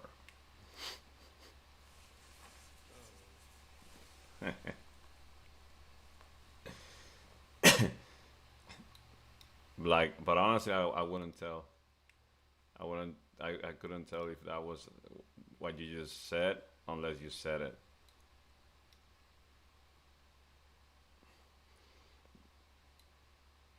Be a man. Yeah. If you burp, say you burped. Be a man.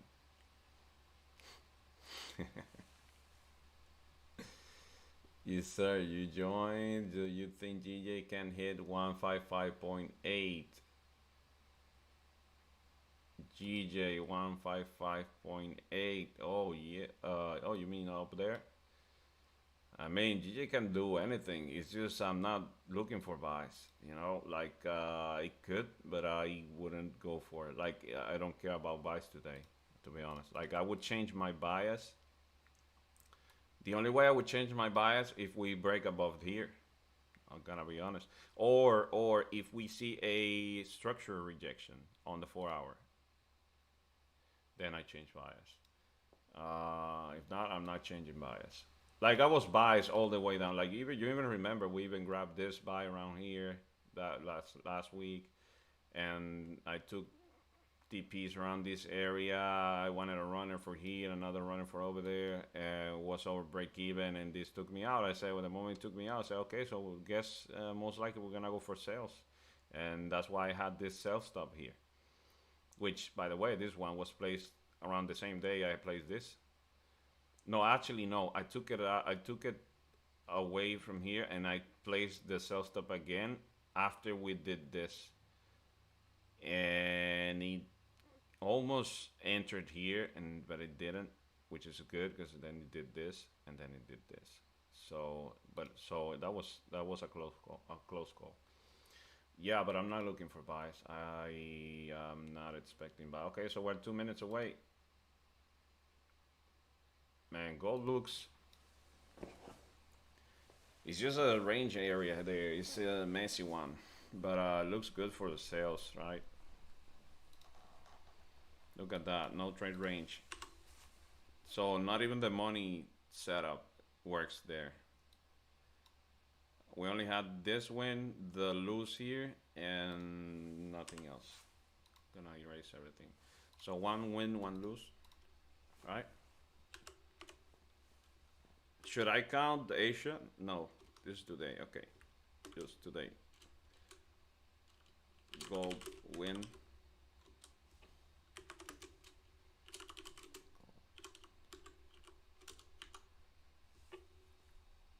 And I'm only looking, so one.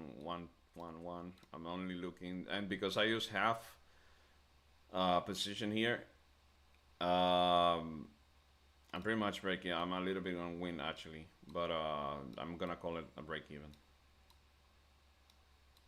if I'm just in a little bit of profits. And 2 minutes away. So this is a probability based profession. So you look for if. You only react, you do not predict, right? We visualize obviously what to expect based on probabilities, but you don't act on predictions, you act on reactions. So if price breaks above, we're looking for buys. If price closes below here, we're looking for sales. I really don't like anymore this. So you know what? I'm leaving gold alone today. That's what I'm gonna do. That's it, man. Okay, you won, gold. You won. I'm gonna go for swings on gold only. I'm done with scalping. I mean, I really wish you guys well with the scalps on gold. I will go for swings. I'll swing for the fences. So on gold, I'm still sales biased. I would expect. Okay, we're about to close the 4 hour. Oh, there's a thing now. So there we have an issue now, which is I think we're going for this. I think gold is gonna reach here. And this is my target, and then I would expect for that. But we might see a wick first going up before going down. So that's what I would expect a little bit now. Yeah, it would make sense. And also the we have an issue. I have an issue. I think it was Europe that changed time zone, right? Something changed my charts on the yeah, yeah, yeah, like my charts on the MetaTrader, they are completely different than my charts here. So now, now I'm playing the Jedi game here. That kind of don't know which one to trust, but I'm still going by this. But yeah, this is a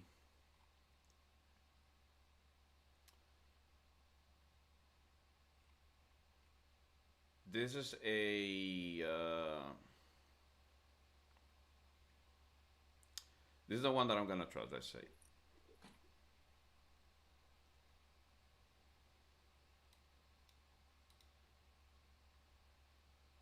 Europeans equals times travelers. Yeah, like if the world ends, you have to let me know because you have a 1 hour advantage, isn't it? Oh no, actually, you have like 6. Depends where you are.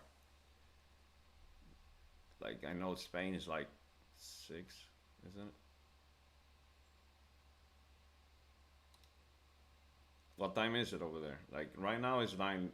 Like I'm New York here, so I'm 9 a.m. Spain is 2 p.m. and Netherlands 2 p.m. Oh, so okay, cool. So Netherlands is the same time as Spain. I didn't know that. Australia is midnight. Nice. Spain.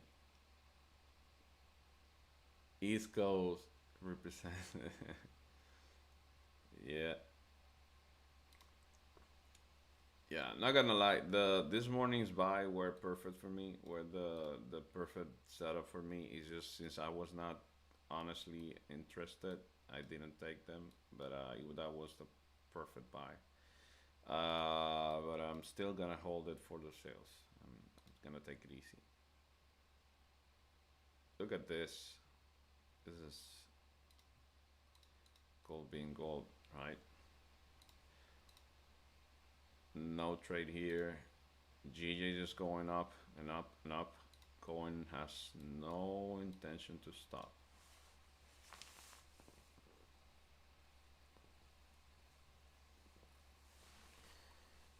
Okay, we can do this now. 4 hour here. 4 hour here, previous 4 hour, we just broke up. Okay, we just look like, it looks like we're gonna definitely visit here, right? Nice, GJ. That's a nice setup. So,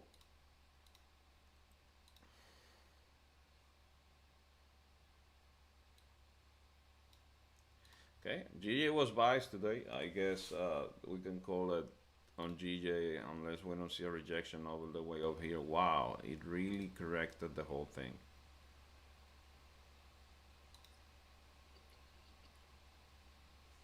Oh, it's amazing. But you see, this is not a normal week. This is not a normal week at all. Where have you ever seen a week like that? This is the closest one. So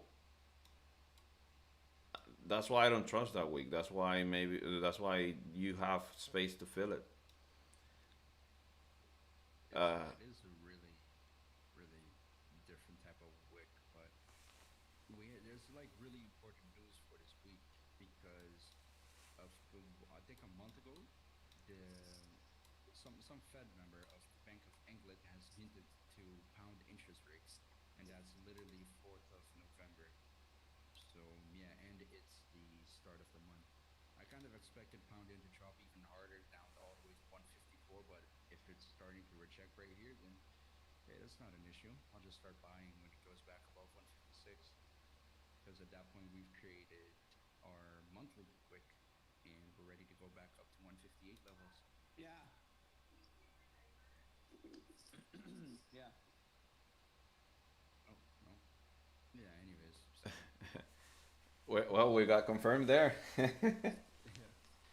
So yeah, I wanted myself kind of a bigger drop, but if this is all that happens, if this is all that we're getting, then so be it. But I'm still looking for buys as market moves in okay, market as corrective moves and impulsive moves. Give me 1 second. Okay, there you go. Okay, all right. The baby Yeah, wanted to explain something, but we don't talk baby yet. this could still be a corrective move as of now. The 4 hour did engulf, yes, all of that, but as long as we're still below 156, all the wicks, all the everything, they mean absolutely nothing. We're still following structure. Above 156, we're breaking down. So I don't want people to kind of, now that our new 4 hours opened, oh, you're gonna rush quick to take buys. Be really careful because you could just wake up, reject, and maybe even go tap the low of the previous 4 hour candle. Yeah, Until 156. Thursday. You're right. 156. This is a major level. 156. So we don't break above this. I'm not gonna like. I'm still looking for sell. Okay, so that the cool thing about this chart is that now that I think about it, now I can set up my cells again.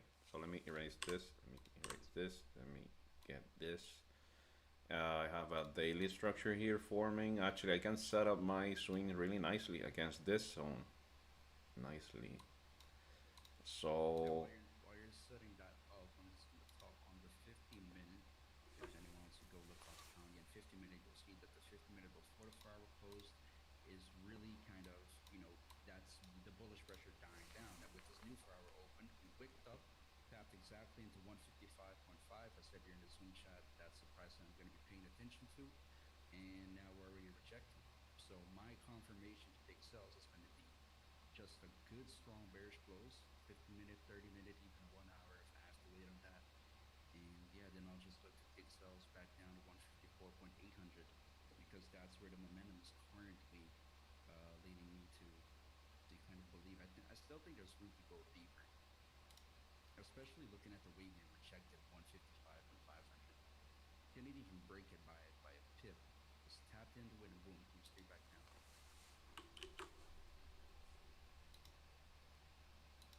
what the level is? Waiting on the right confirmations now. That's it. Where in between this area we are. That was like an hour. That's a 1 hour thing, isn't it? Yeah, looks like it. Yeah, it is a 1 hour. Mostly like around here. Actually, it's here because it forms support here. Yeah. Okay, so this is kind of like a 1 hour thing here going on, but we cannot really. Okay, so really good sales below here. Yeah, really good sales definitely below that. 340, 300 flat, that area below there, I'd say. 350. Yeah. Yeah, that would be like a really good confirmation.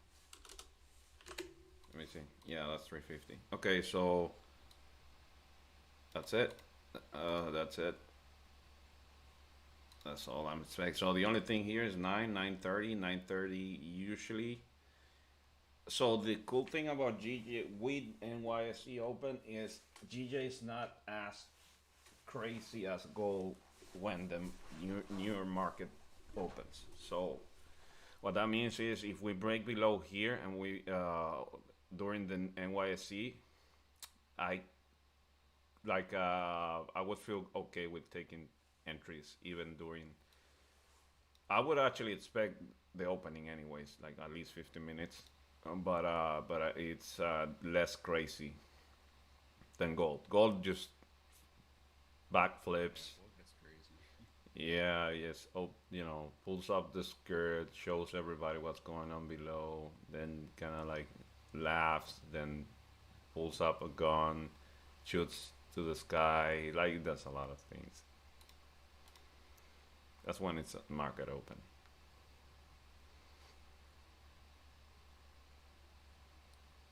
Yeah, just looking at pounding, there weren't really any, in my opinion, easy confirmations. Yeah, I guess it looked really choppy down below 155 for buys, and then all the way just kept running, never really gave confirmation to anything, just went straight back up.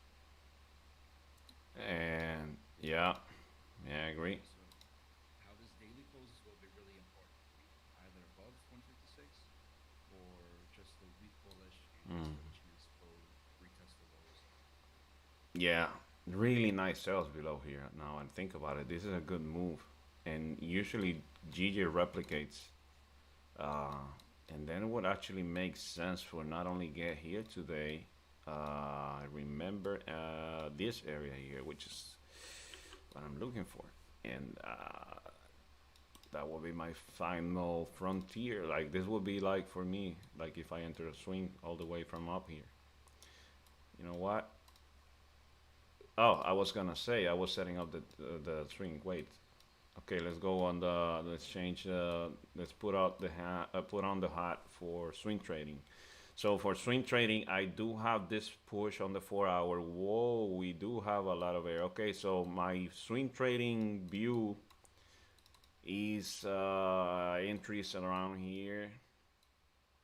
Should respect this here. And if I look left, actually it shouldn't be so high, to be honest. Let me go on the daily. Oh, it's not even that high. It's only here. Okay, so that's a safe way. That's a safe stop loss.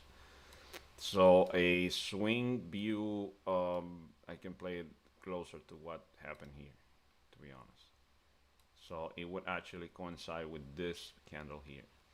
Okay, so that would be, whoa, that would be my, because so when I put on my hat as a swing trader, I kind of erase all of this in my head, and this is what I see. That's why I'm kind of going all the way up there.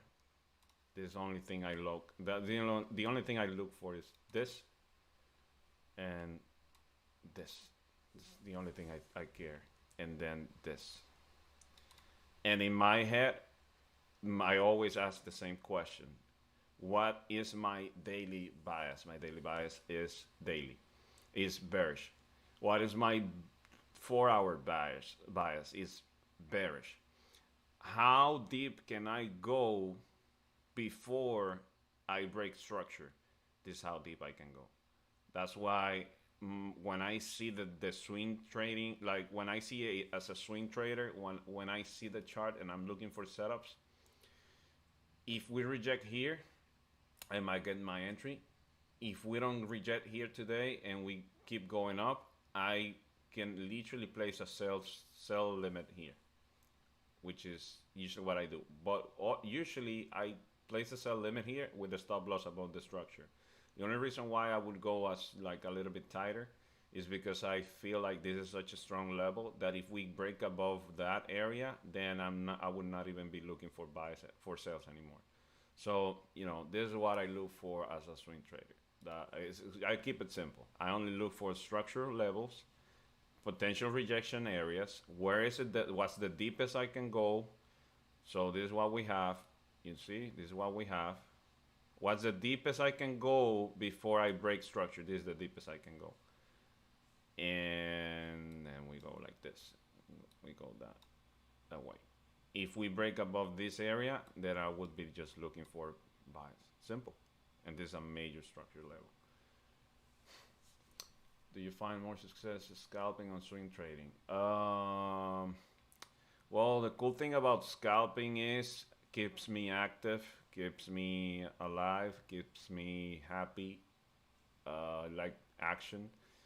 Because I'm a gamer, so I kind of replaced gaming with trading. I was a gamer, but swing trading is cool because now I'm gonna travel tomorrow. I'm gonna be out for almost a month. I mean, let me not give too much information out, but my point is I'm gonna be traveling, and when you travel, swing trading is king for me. Swing trading is king when you travel, because now what usually happens is I do this, what I just did. I place like a sales limit there. I risk, let's say, okay, look at this. Let me show you this. You see this?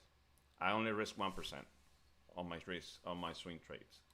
So this is what happens. If I leave and I don't pay attention to this, and this doesn't give me the sales below here, and I just, keep the sell entry here, and I risk this, I'm risking 1% here, let's say 20 pips, right? Like this. I leave, probabilities are there for this to reject and give me, for example, this, if I'm not paying attention. It's just gonna take a few days. So when you're traveling, most of the time, if it loses, it's just 1%, but if it wins, it's 5%, 5.68. Like if you're not paying attention. You said you use indicators. It was very boring. Was a no nonsense forex way. Yeah, it was boring for me. Oh wait, this is giving something, right? This is kind of almost, right? Okay, we're almost there. Yeah, we're almost there on the sales. Let me pay attention to that. So, okay, I think the strongest confirm would be this 30-minute closing. exactly. I was gonna say just that. That we just have to wait for it to close, and we should be fine. So this is what I would. This is my sales setup that I would be looking for. We already know this is a strong area. We know this good. You know, this would be perfect. I would look for 15 to look okay. Look, 15 looks good. That's the other thing. I would look for 30 minutes to close below. Oh shit! So this is the opening of NYSE. So that's the only thing. Okay, so we my my setup that I would feel good for sales now would be in sales GJ from 5.5. Oh, nice, nice, nice. That's so nice. You enter here like 407. Oh, okay. At the close of this one, yeah, that was not a bad idea either, because we rejected here, right? Nice. Opening on the 15. That's good. Yeah, there you go. You see, Basel took it. That's good.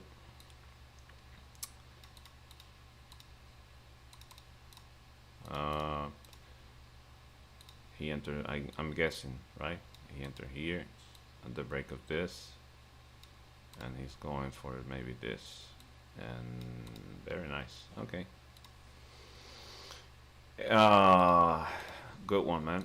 On my end, yeah, just why not? I mean, there's a lot of volume.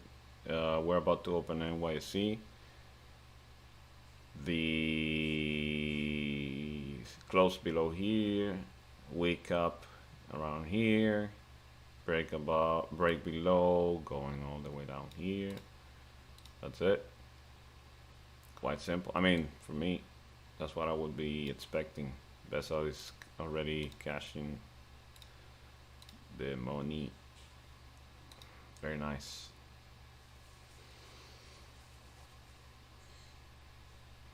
I can show you in, I think in, how long do we have till this closes? 11 minutes. I can show you in 11 minutes setup that you will win.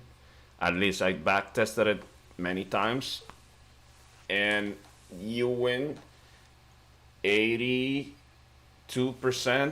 and the last time I checked it was like 77% of the times. You want to see it? It's really simple. You know how baby can do it, but it's boring. It's really boring. I'll show you this. I'll show you this in 10 minutes. Look at this. This is the most boring setup I've ever seen. I invented the setup, by the way. This is like something I invented when I was coming up with trading, and using my engineering thinking. Indicators. I don't use anymore. Indicators. This is it. You use the. This is a cool one. I don't use it. My friend of mine uses it, and it's really simple. You see, buy, sell. Kind of gives you even where to buy, where to sell. This is a whole suite, but I don't use that. That's not the one I'm saying. I mean, I don't use any, but this is awesome oscillator, and you want a exponential moving average, and that's all you need. Look at this. I can show you live. I'm so confident about this thing that I can show you live. I haven't backtested this, and look at this. Usually, oh, this is okay. Like this, that's okay. What you want to do this is you use this at 200. You put this really deep, it's really dark. You can see it clearly. And look at this stupid, really simple trade. Anytime I traded this, I back tested it, worked. whenever a price breaks below the 200 EMA, actually you can do it 30 minutes. I think it was when I back tested the most, something like that. I don't remember if it was 15 or 30, but it should work anyways. What is this? 5 indicators, jackpot strategy. Yeah, yeah, just yeah, yeah. This is. I'm just saying. I'm never like I. Anytime I back test this, always is kind of above 70% wins. So what you want to do is, for example, whenever price uh, breaks above the 200 EMA, you want this to bounce at least once from like this, and then you look for the entry on here, down below here, here. So the moment you see this aligning with the 200 EMA, you enter, like here, and you wait for two. You for number one, you wait for it to break above. You wait for it to bounce, and you wait, and then at the bounce, you look for the entry at the second green. Uh, let's say the beginning of the peak, the beginning of the peak above zero on the awesome oscillator, and that's it. Look at this, 1 to 3, and you can leave runners. So let's say around here. So you enter like here, and what you do is you try to put the stop loss below the previous structure, and you do something like this. You go 1.3, 1.3, and 1.3 would be here, and you leave run. Oh, I actually got there right there. Okay, you leave runner, so that's one. Win one. So after the first bounce, you wait for this here to form a valley, and then you do the same, repeat the process. After first bounce, you see 1, 2, here. You enter here, stop, 1.3, 1.3. There you go, another win. And that's so boring, but you win. You win many. You like most of the time, right? And you do that every single time. Like you wait for a good valley, like this one, 1, 2, enter there. You see 1, 2, enter here. You put this below here, the last swing, 1.3, and you win again. It's so boring, but you win, you know. This gave me like 80% something win when I back tested it, and then last time one of my friends back tested it and gave him like 70 something percent, but above 70. I mean, it's so boring. We're about to close at 30 minutes. So my point is, you don't really know what's going on with the structure unless you really know about structure. If you're new, even worse, and you're literally just entering by looking like a kid. You know, oh, okay, I can get back here. Oh, yeah. And then you go. And then, you know, it's gonna, like, unless you don't do something else, you're gonna be bored. And then you can set up alarms and that, you know. And then you go. And you win, win, win, win, win. You can backtest this. And then the moment you change bias is, you don't enter. For example, if you see something like a value that is too high, then you don't enter. You just leave it alone. But you can also enter if you want. Usually I leave them alone. And if you see like a big valley followed by a smaller valley, then I wait for it to create a good valley. Like I had extra rules after playing with it, but it's because I didn't know how to trade, you know, price action. Like this, I would enter here again, even until you lose, right? Like here, you would enter here. And oh yeah, that one was gonna win too. And sometimes it would stick for like, be open for like a day or something. Could this strategy give me an 80% to get like? Okay.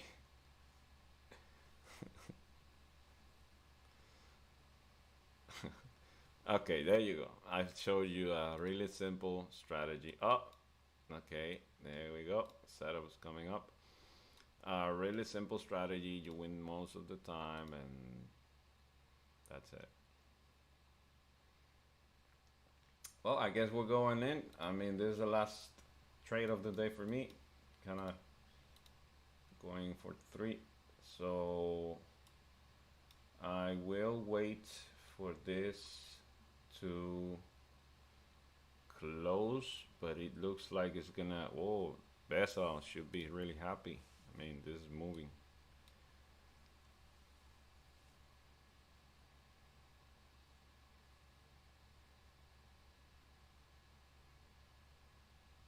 Yeah, but you're nice. This. I am expecting this to be a good move. Uh, so if I would have gotten that entry all the way up there, I would be happy. Error. Give me 1 second here. Okay.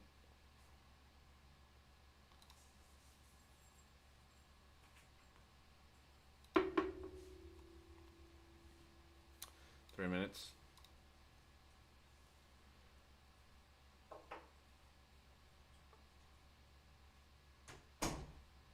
Will you enter on the break of the law? Candle close. Yeah. So the only thing here, I'm gonna wait for this to tap here. I am expecting a small wick coming here, preferably. And if we tap here, if we go up, we tap, and we flip. I think I'm gonna go in when might go in with the flip even. Let me see the 5 minute one. How is it looking? Yeah, it makes sense for 5 minutes to also go a little bit up. But now it would kind of most likely get here.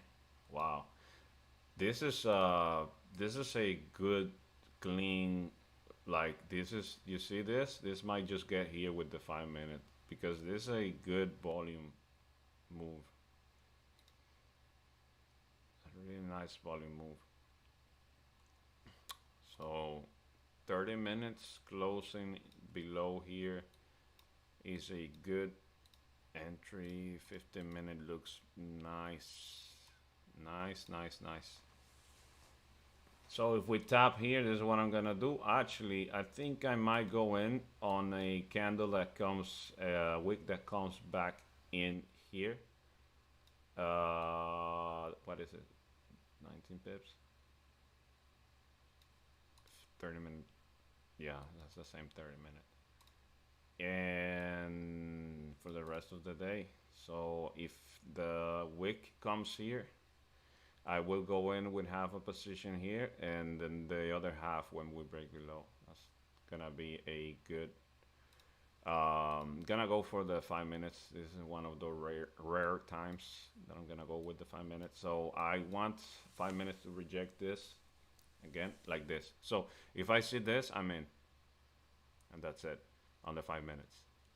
If I see this right here, I see this like a bigger wick here, the other one closing, looking down, but I have to see it. The other thing is, I am expecting price to grab a little bit of liquidity to this area. We're opening market. You see it spreads should widen a little bit. I should go in on a small position here at the top of it. But let me see. Oh, it hasn't opened. Okay, it's about to open. I'm sorry. My bad. This is New York. This is NYSE. A different animal. Just keep that in mind. It's not the typical pre-NYSE animal.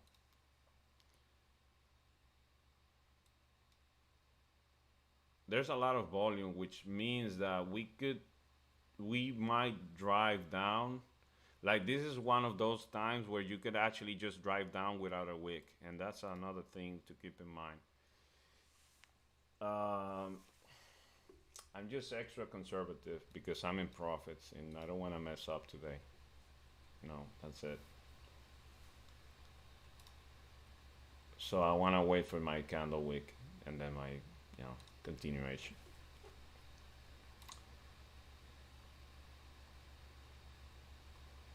And let me see if I made money on this one too. Oh, nice. Yeah, cool.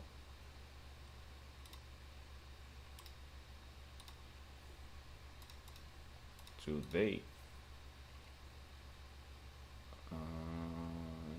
Okay, that's good.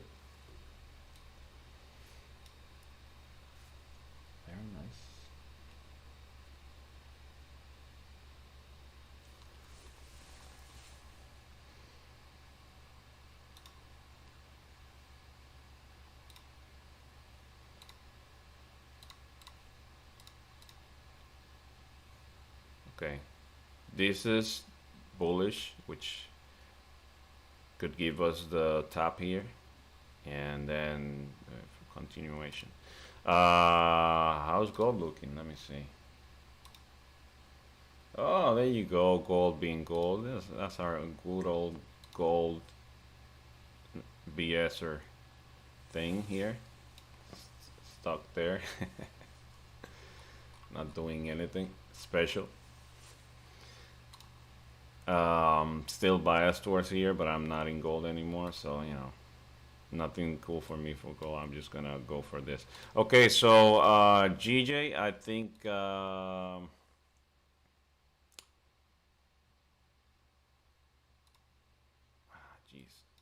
if it breaks below, that's a problem. I know that because we are high volume, we break below, we might just get here really quick. With no wick, but that's the other thing. You know, I have to. You know what? That's the same thing that also saved me many times, which is to stick to my what I'm expecting, my plan. So yeah, I'm gonna stick to it. The volume thing needs on my end needs a little bit more testing. I am more kind of like oh geez, let me see. Is it gold? Yeah, gold is. It's amazing how that thing moves,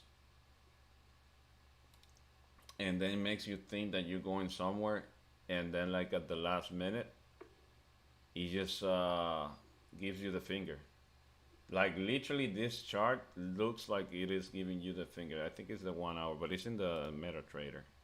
Let me see. It was gold. Look at this. This is giving you the finger, literally.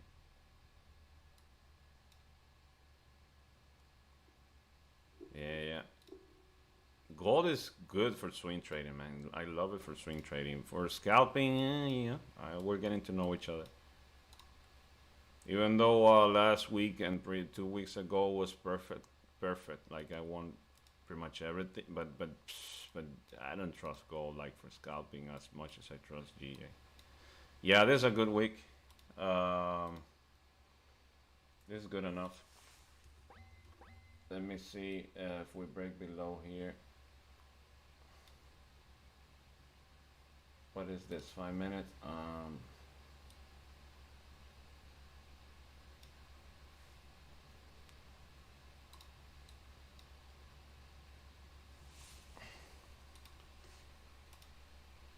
I'm going to. I have a week here on the 15 and I'm the 30, but on my thing, what do you call this? MetaTrader. So I will wait for.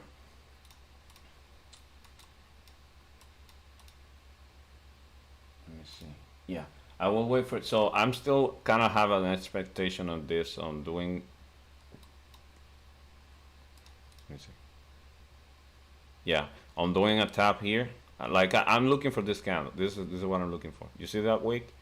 I'm looking for that wick. Like if it gives me that wick and kind of flips, that would be perfect. I would go in so hard on that one. But it's kind of like chilling here. So I want to wait for it to kind of like I'm looking at this, and it would be perfect if it taps here, even deeper, even here, and then kind of flips, and that would be like such a perfect entry. But I have my magic keys kind of in position. I've had two small wins so far. A week up to up 0.5. Gold hasn't done anything crazy yet. Maybe tomorrow. Exactly. Where's the volume? Yeah.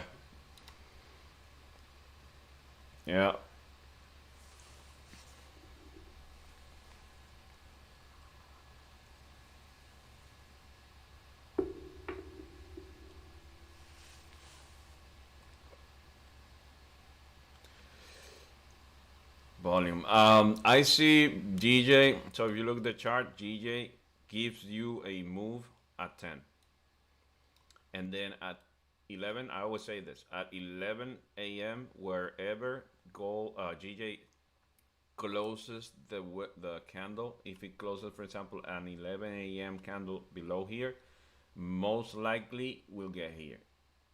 It doesn't even matter how, like, where is it looking, as long as it's close below a certain area. It's just general, rule of thumb. Let me give you an example. I mean, this was pure consolidation, so this is not a good example, but maybe around here, or maybe here even actually. So I think it's gonna give us the week 11. Okay, so you see 11. So we close 11, and Rich, I don't want to cause doubt, but are you not concerned with this level? Yes, I would be really concerned about that level if it is not because we are on a high volume session. So when because this good, yeah, it's still a level, it's still a level to respect, but you also have to look at the previous price action. So previous price action was this, right? So because this was the previous price action, it's gonna like clean the path for potential this. So we I could actually expect GJ to mimic previous price action if it makes sense. Meaning, if this is a good move on the 4-hour structure, and it is, it grabbed liquidity, came all the way up here, and we are on a daily. It was daily, yeah. We're on a bearish bias, and we are like all of this. So this is, yes, this is something that I pay attention. It's just because I'm looking for sales, I would actually expect the volume to be able to drive down price. It's just that it's kind of like staying there, right? It's not moving anywhere. You know what Sanders said is just we might just consolidate within the same area a lot, and stay maybe. Gold, GJ is moving really nice. I like GJ, but now, because remember, this was all of those days was just nothing. So it's time for GJ to kind of show moves. 15 is about to close. 5 minutes left. Okay, this is a good 5 minute. You see. So if we break below, there's a good 5 minute to enter it there.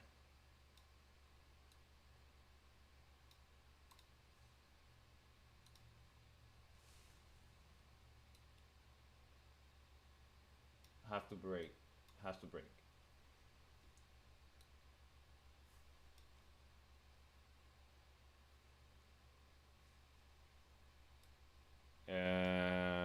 We'll do this. And oh, here you go. Interesting.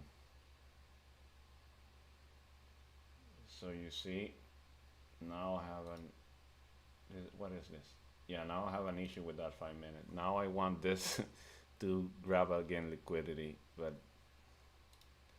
before continuing down, because I prefer when I'm not a master. I'm not a master in 5 minutes. I'm just trusting the bias and trusting the volume, but it's gonna stick to what I really know. I'm not going in even if it falls. You know what? I'm gonna miss it because I want something, and if I don't get it, I'm done for the day, and that's it. And I'm still profitable today, so I'm okay. Oh, there we go. Yeah, look at that.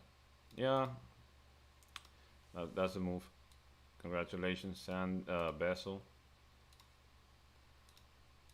That's a move right there. You see? And this is gonna get here for sure. That was the one that I drew. If you take it, that's nice.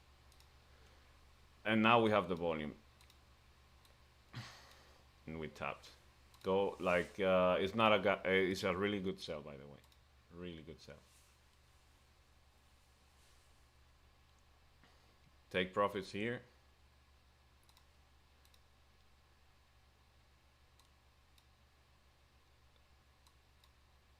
There you go. Take profits here, around here, which is 1 to 1. I mean, that's what I would do. I would take profits around here.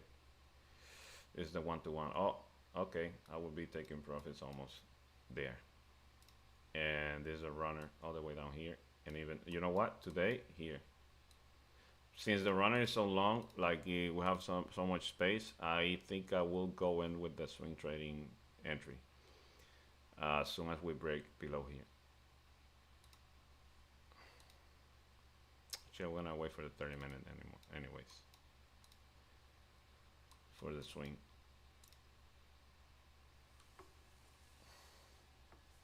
Okay, congrats everybody. That was Now we wait. yeah, like I felt like Raja there, where he explains everything and he doesn't get it. He doesn't get into it. Yeah, so the 5 minute kind of played it, the whole thing really nice, and yeah, this is it. So TP hit here. I don't have the. I'm gonna have to figure out like the clapping sounds, right? There's like a site for it. Yeah, partial TP hit here. Congrats everybody. We called the whole thing. Besal got in even earlier. I guess Besal should be the one streaming, right? And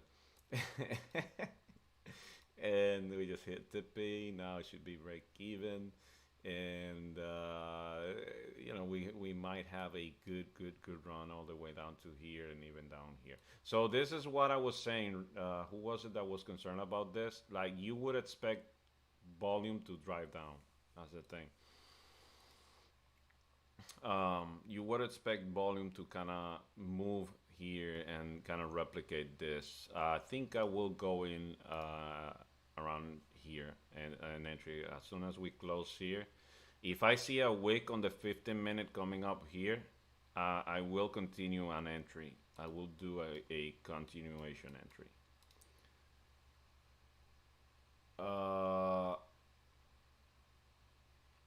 What pairs works with the strategy you just showed us? So now I can back test. Yeah, I use that mainly on GJ and GA, and but I think it works for pretty much anything. The strategy with those indicators work because if you think about it, you're using the 200 EMA, and you're using the awesome oscillator, which is how you call that? It's pretty much like EMAs or filling profiles, and oh, that's a nice closure. Okay, so if I get a wick here, might get a continuation here. Oh wow, this is just gonna drop. Joel, did you look at the 1 hour? Yeah, so look at how we're engulfing the previous candle. Yes. Just, people were so excited about buys. This is why I kind of waited. We still have 50 minutes left for this 1 hour candle, and we've kind of already engulfed the previous one. So, gonna be fun to see what this 1 hour candle does, or where it finishes. Because it held 500, it held that 350 level. They're just kind of like, you can see the wicks to the left side. It's kind of a little zone on the 1 minute as well.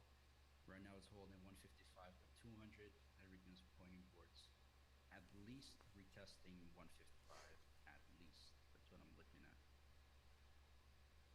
150 what? I'm looking at, just 155 flat at least. And then my full target's going to be 154.800. Full target here. Yeah. Well,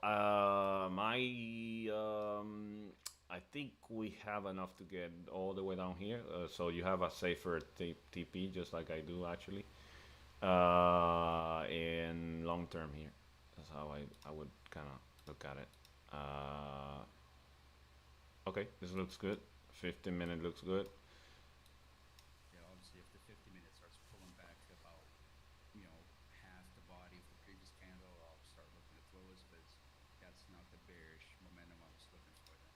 At that point, we'll just be rejecting, and probabilities of going back up will not be on our side. I mean, of going back down will not be on our side.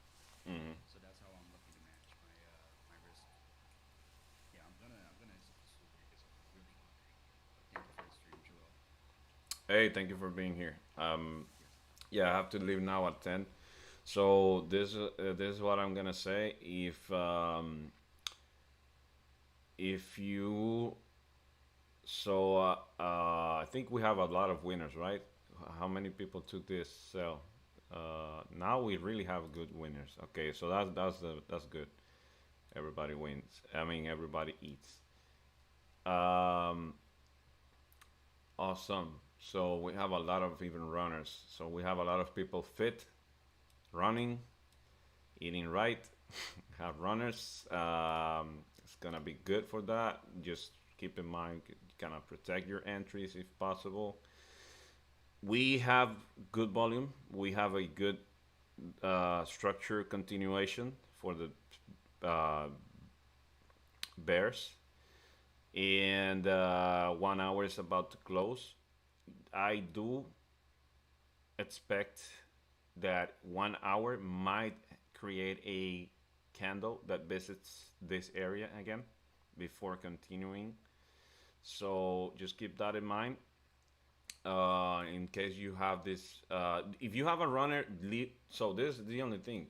If you have a runner, y- just leave the runner alone. Like, because the good thing about runners is it's gonna take you out many times, but the times it doesn't take you out, it's worth it. So, if you already took 90%, I mean, as a scalper, that's what I take. I take 90% here and leave the runner. So it's just 10% of the position. So you leave it run, and maybe you could even get here. I mean, look at this. This is my target long term. I would just stretch it for the rest of the. If it doesn't take me out, it has potential to reach 154.400. It's a really nice,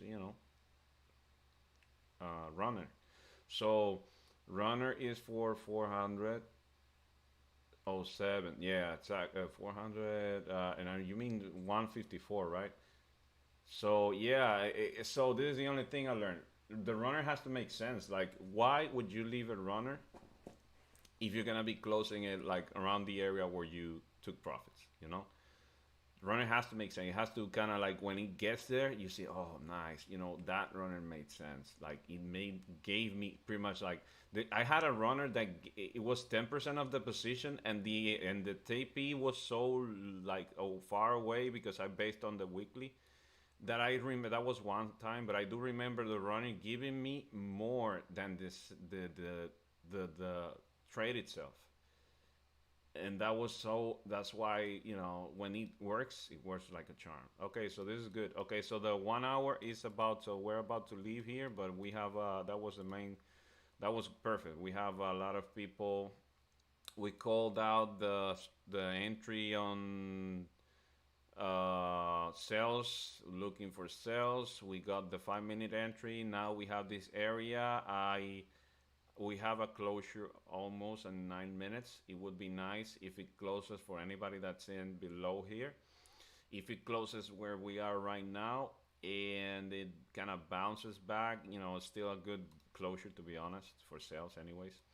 The 15-minute looks nice. There you go. You see, this is we might see this. So we might see this visiting this. You see, look left. This area here. So we might see it. You don't have to be scared out of your runner. If it takes you out. That's fine. That's what TP protection is. And if we bounce again from here, that's it. Probabilities are there for the continuation because 4 hour. Look at this. Even though the 4 hour quote unquote, no, if you want to name the candle, that's an engulfing one, right? But at the same time, we are looking for sales. So yeah. Oh, thank you, Bessel. Yeah. Trading is boring, really boring. Alone it is.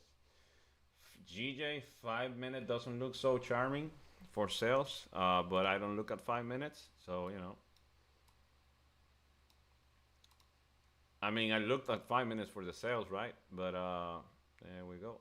Whoever took this entry, I think is gonna get hit. And yeah, let's keep it going, I guess, as much as we can. Tomorrow I'm not gonna be able to stream because I will be traveling. I will try to stream if Raja. Like listen. If Raja keeps streaming, that's it. I don't even have to talk about it. But if I see Raja not streaming because he's also traveling, but I am bringing with me my setup for travel. I will try to stream. Hopefully, I have a good internet. No, I'm going to my Pakistan. Uh, I am going to the equivalent of Pakistan for me, which is Dominican Republic. It's pretty much the same. I I am amazed at how much, in many ways, Pakistan looks like my country. Not so much like Pakistan is Arab looking place, and mine is a Latino looking place. But the people, kind of the mentality, everything kind of looks so much. Maybe that's why kind of like I'm so much in sync with Raja as a person because I just feel a connection there. Third world country, everything. The economy kind of looks the same. I think the tip is gonna, I think Bree is gonna be hit. So if we don't see that streaming happening, and tomorrow I think we might actually let me show you something before I leave. This is cool for anybody traveling. Be right back. Let me show you something.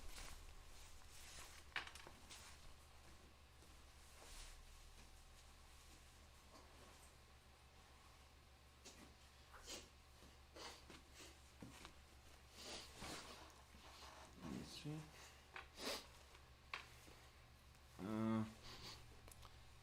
I'll have to make sure this camera opens.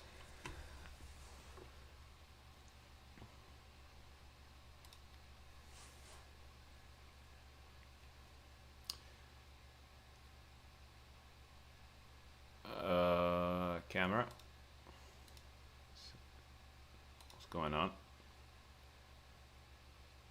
Oh, okay. Camera doesn't want to open. That's interesting. Is it open? Hey, let me see.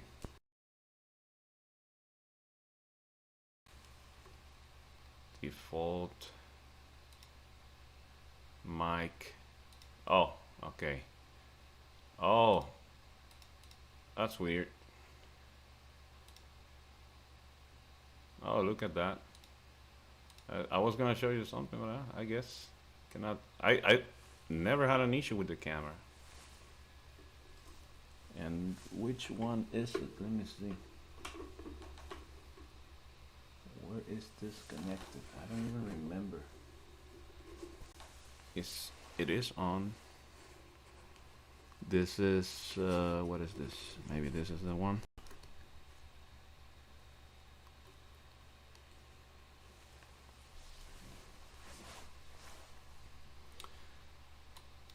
You should not be like this is not hidden TP. It should be, you know what? This is a continuation that I was talking about. This should continue down now. What is this? This is 15 minutes. This is 30. Oh, this is a 1 hour. This should continue down from here, down below here. Yeah, this should continue down now, from here to like all the way down here.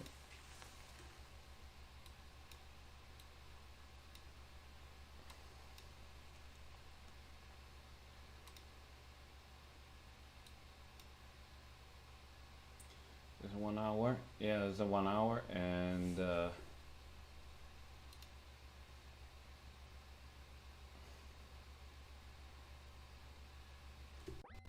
okay, I'm in too. I'm with you guys. I'm in. I was not gonna give you alone, leave you alone, like taking money out of the market like that.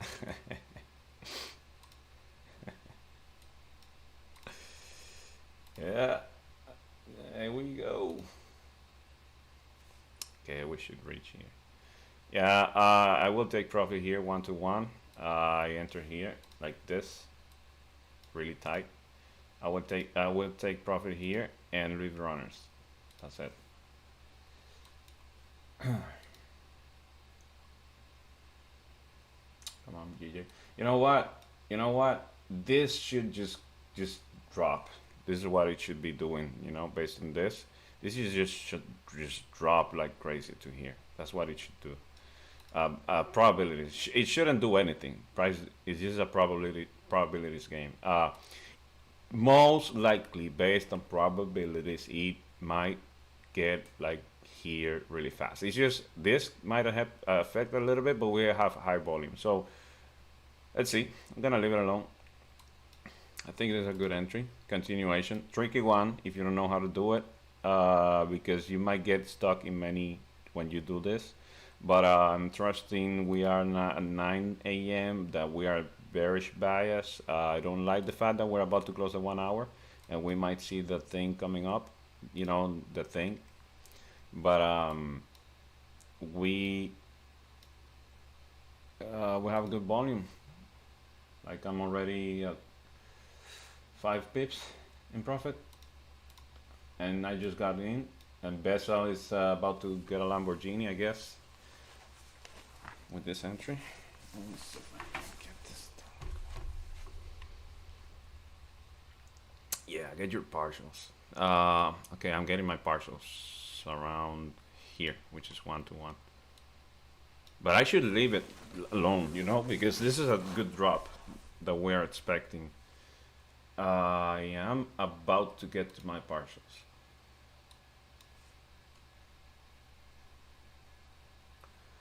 It's just that I learned to take profits and leave runners, because then when you notice that you end up being profitable long term, and that's kind of, you don't want to be greedy. 1 hour do. Okay, I'm coming in here, and I will TP it around here.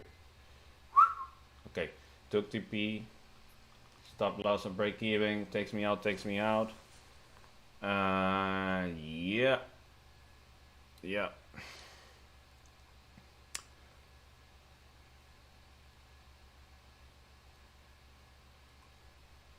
Oh. Man, I was not expecting to get like this last entry. But I got it.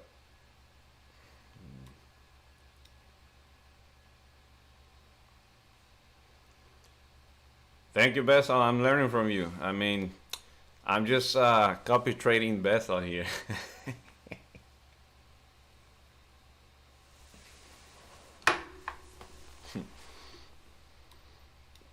Man, GG just, yeah, this is a 1 hour. I think it's gonna take me out my runner, but it's okay. I'm okay. I'm cool. Ooh, now I'm profits again. Profits. Hey, great day, trading day, everybody. I have a nice trade. Like I said, I'm not gonna be here tomorrow. I really hope Raja can. If not, safe trades. Might come. I hope Raja comes Thursday. If not, maybe I will be able to do a Thursday thing. I'm gonna let you know if I have good internet. I love this. Thank you, brother. Thank you, Beso. Yeah, I love this community, man. I really love like all of you, and the spirit. Nobody's hating on anybody. We're all really learning from everybody. And I really love it, and it's so much different than when you trade alone. So much different, and I really like this. So I really appreciate everybody that came here, and this looks. I really hope this just drops like a hammer. And gracias a todos. Thank you. Obrigado. Obrigado. Obrigado is thank you, right? Brazil. Where's it always says Brazil? See you guys. Yeah. Have a good one.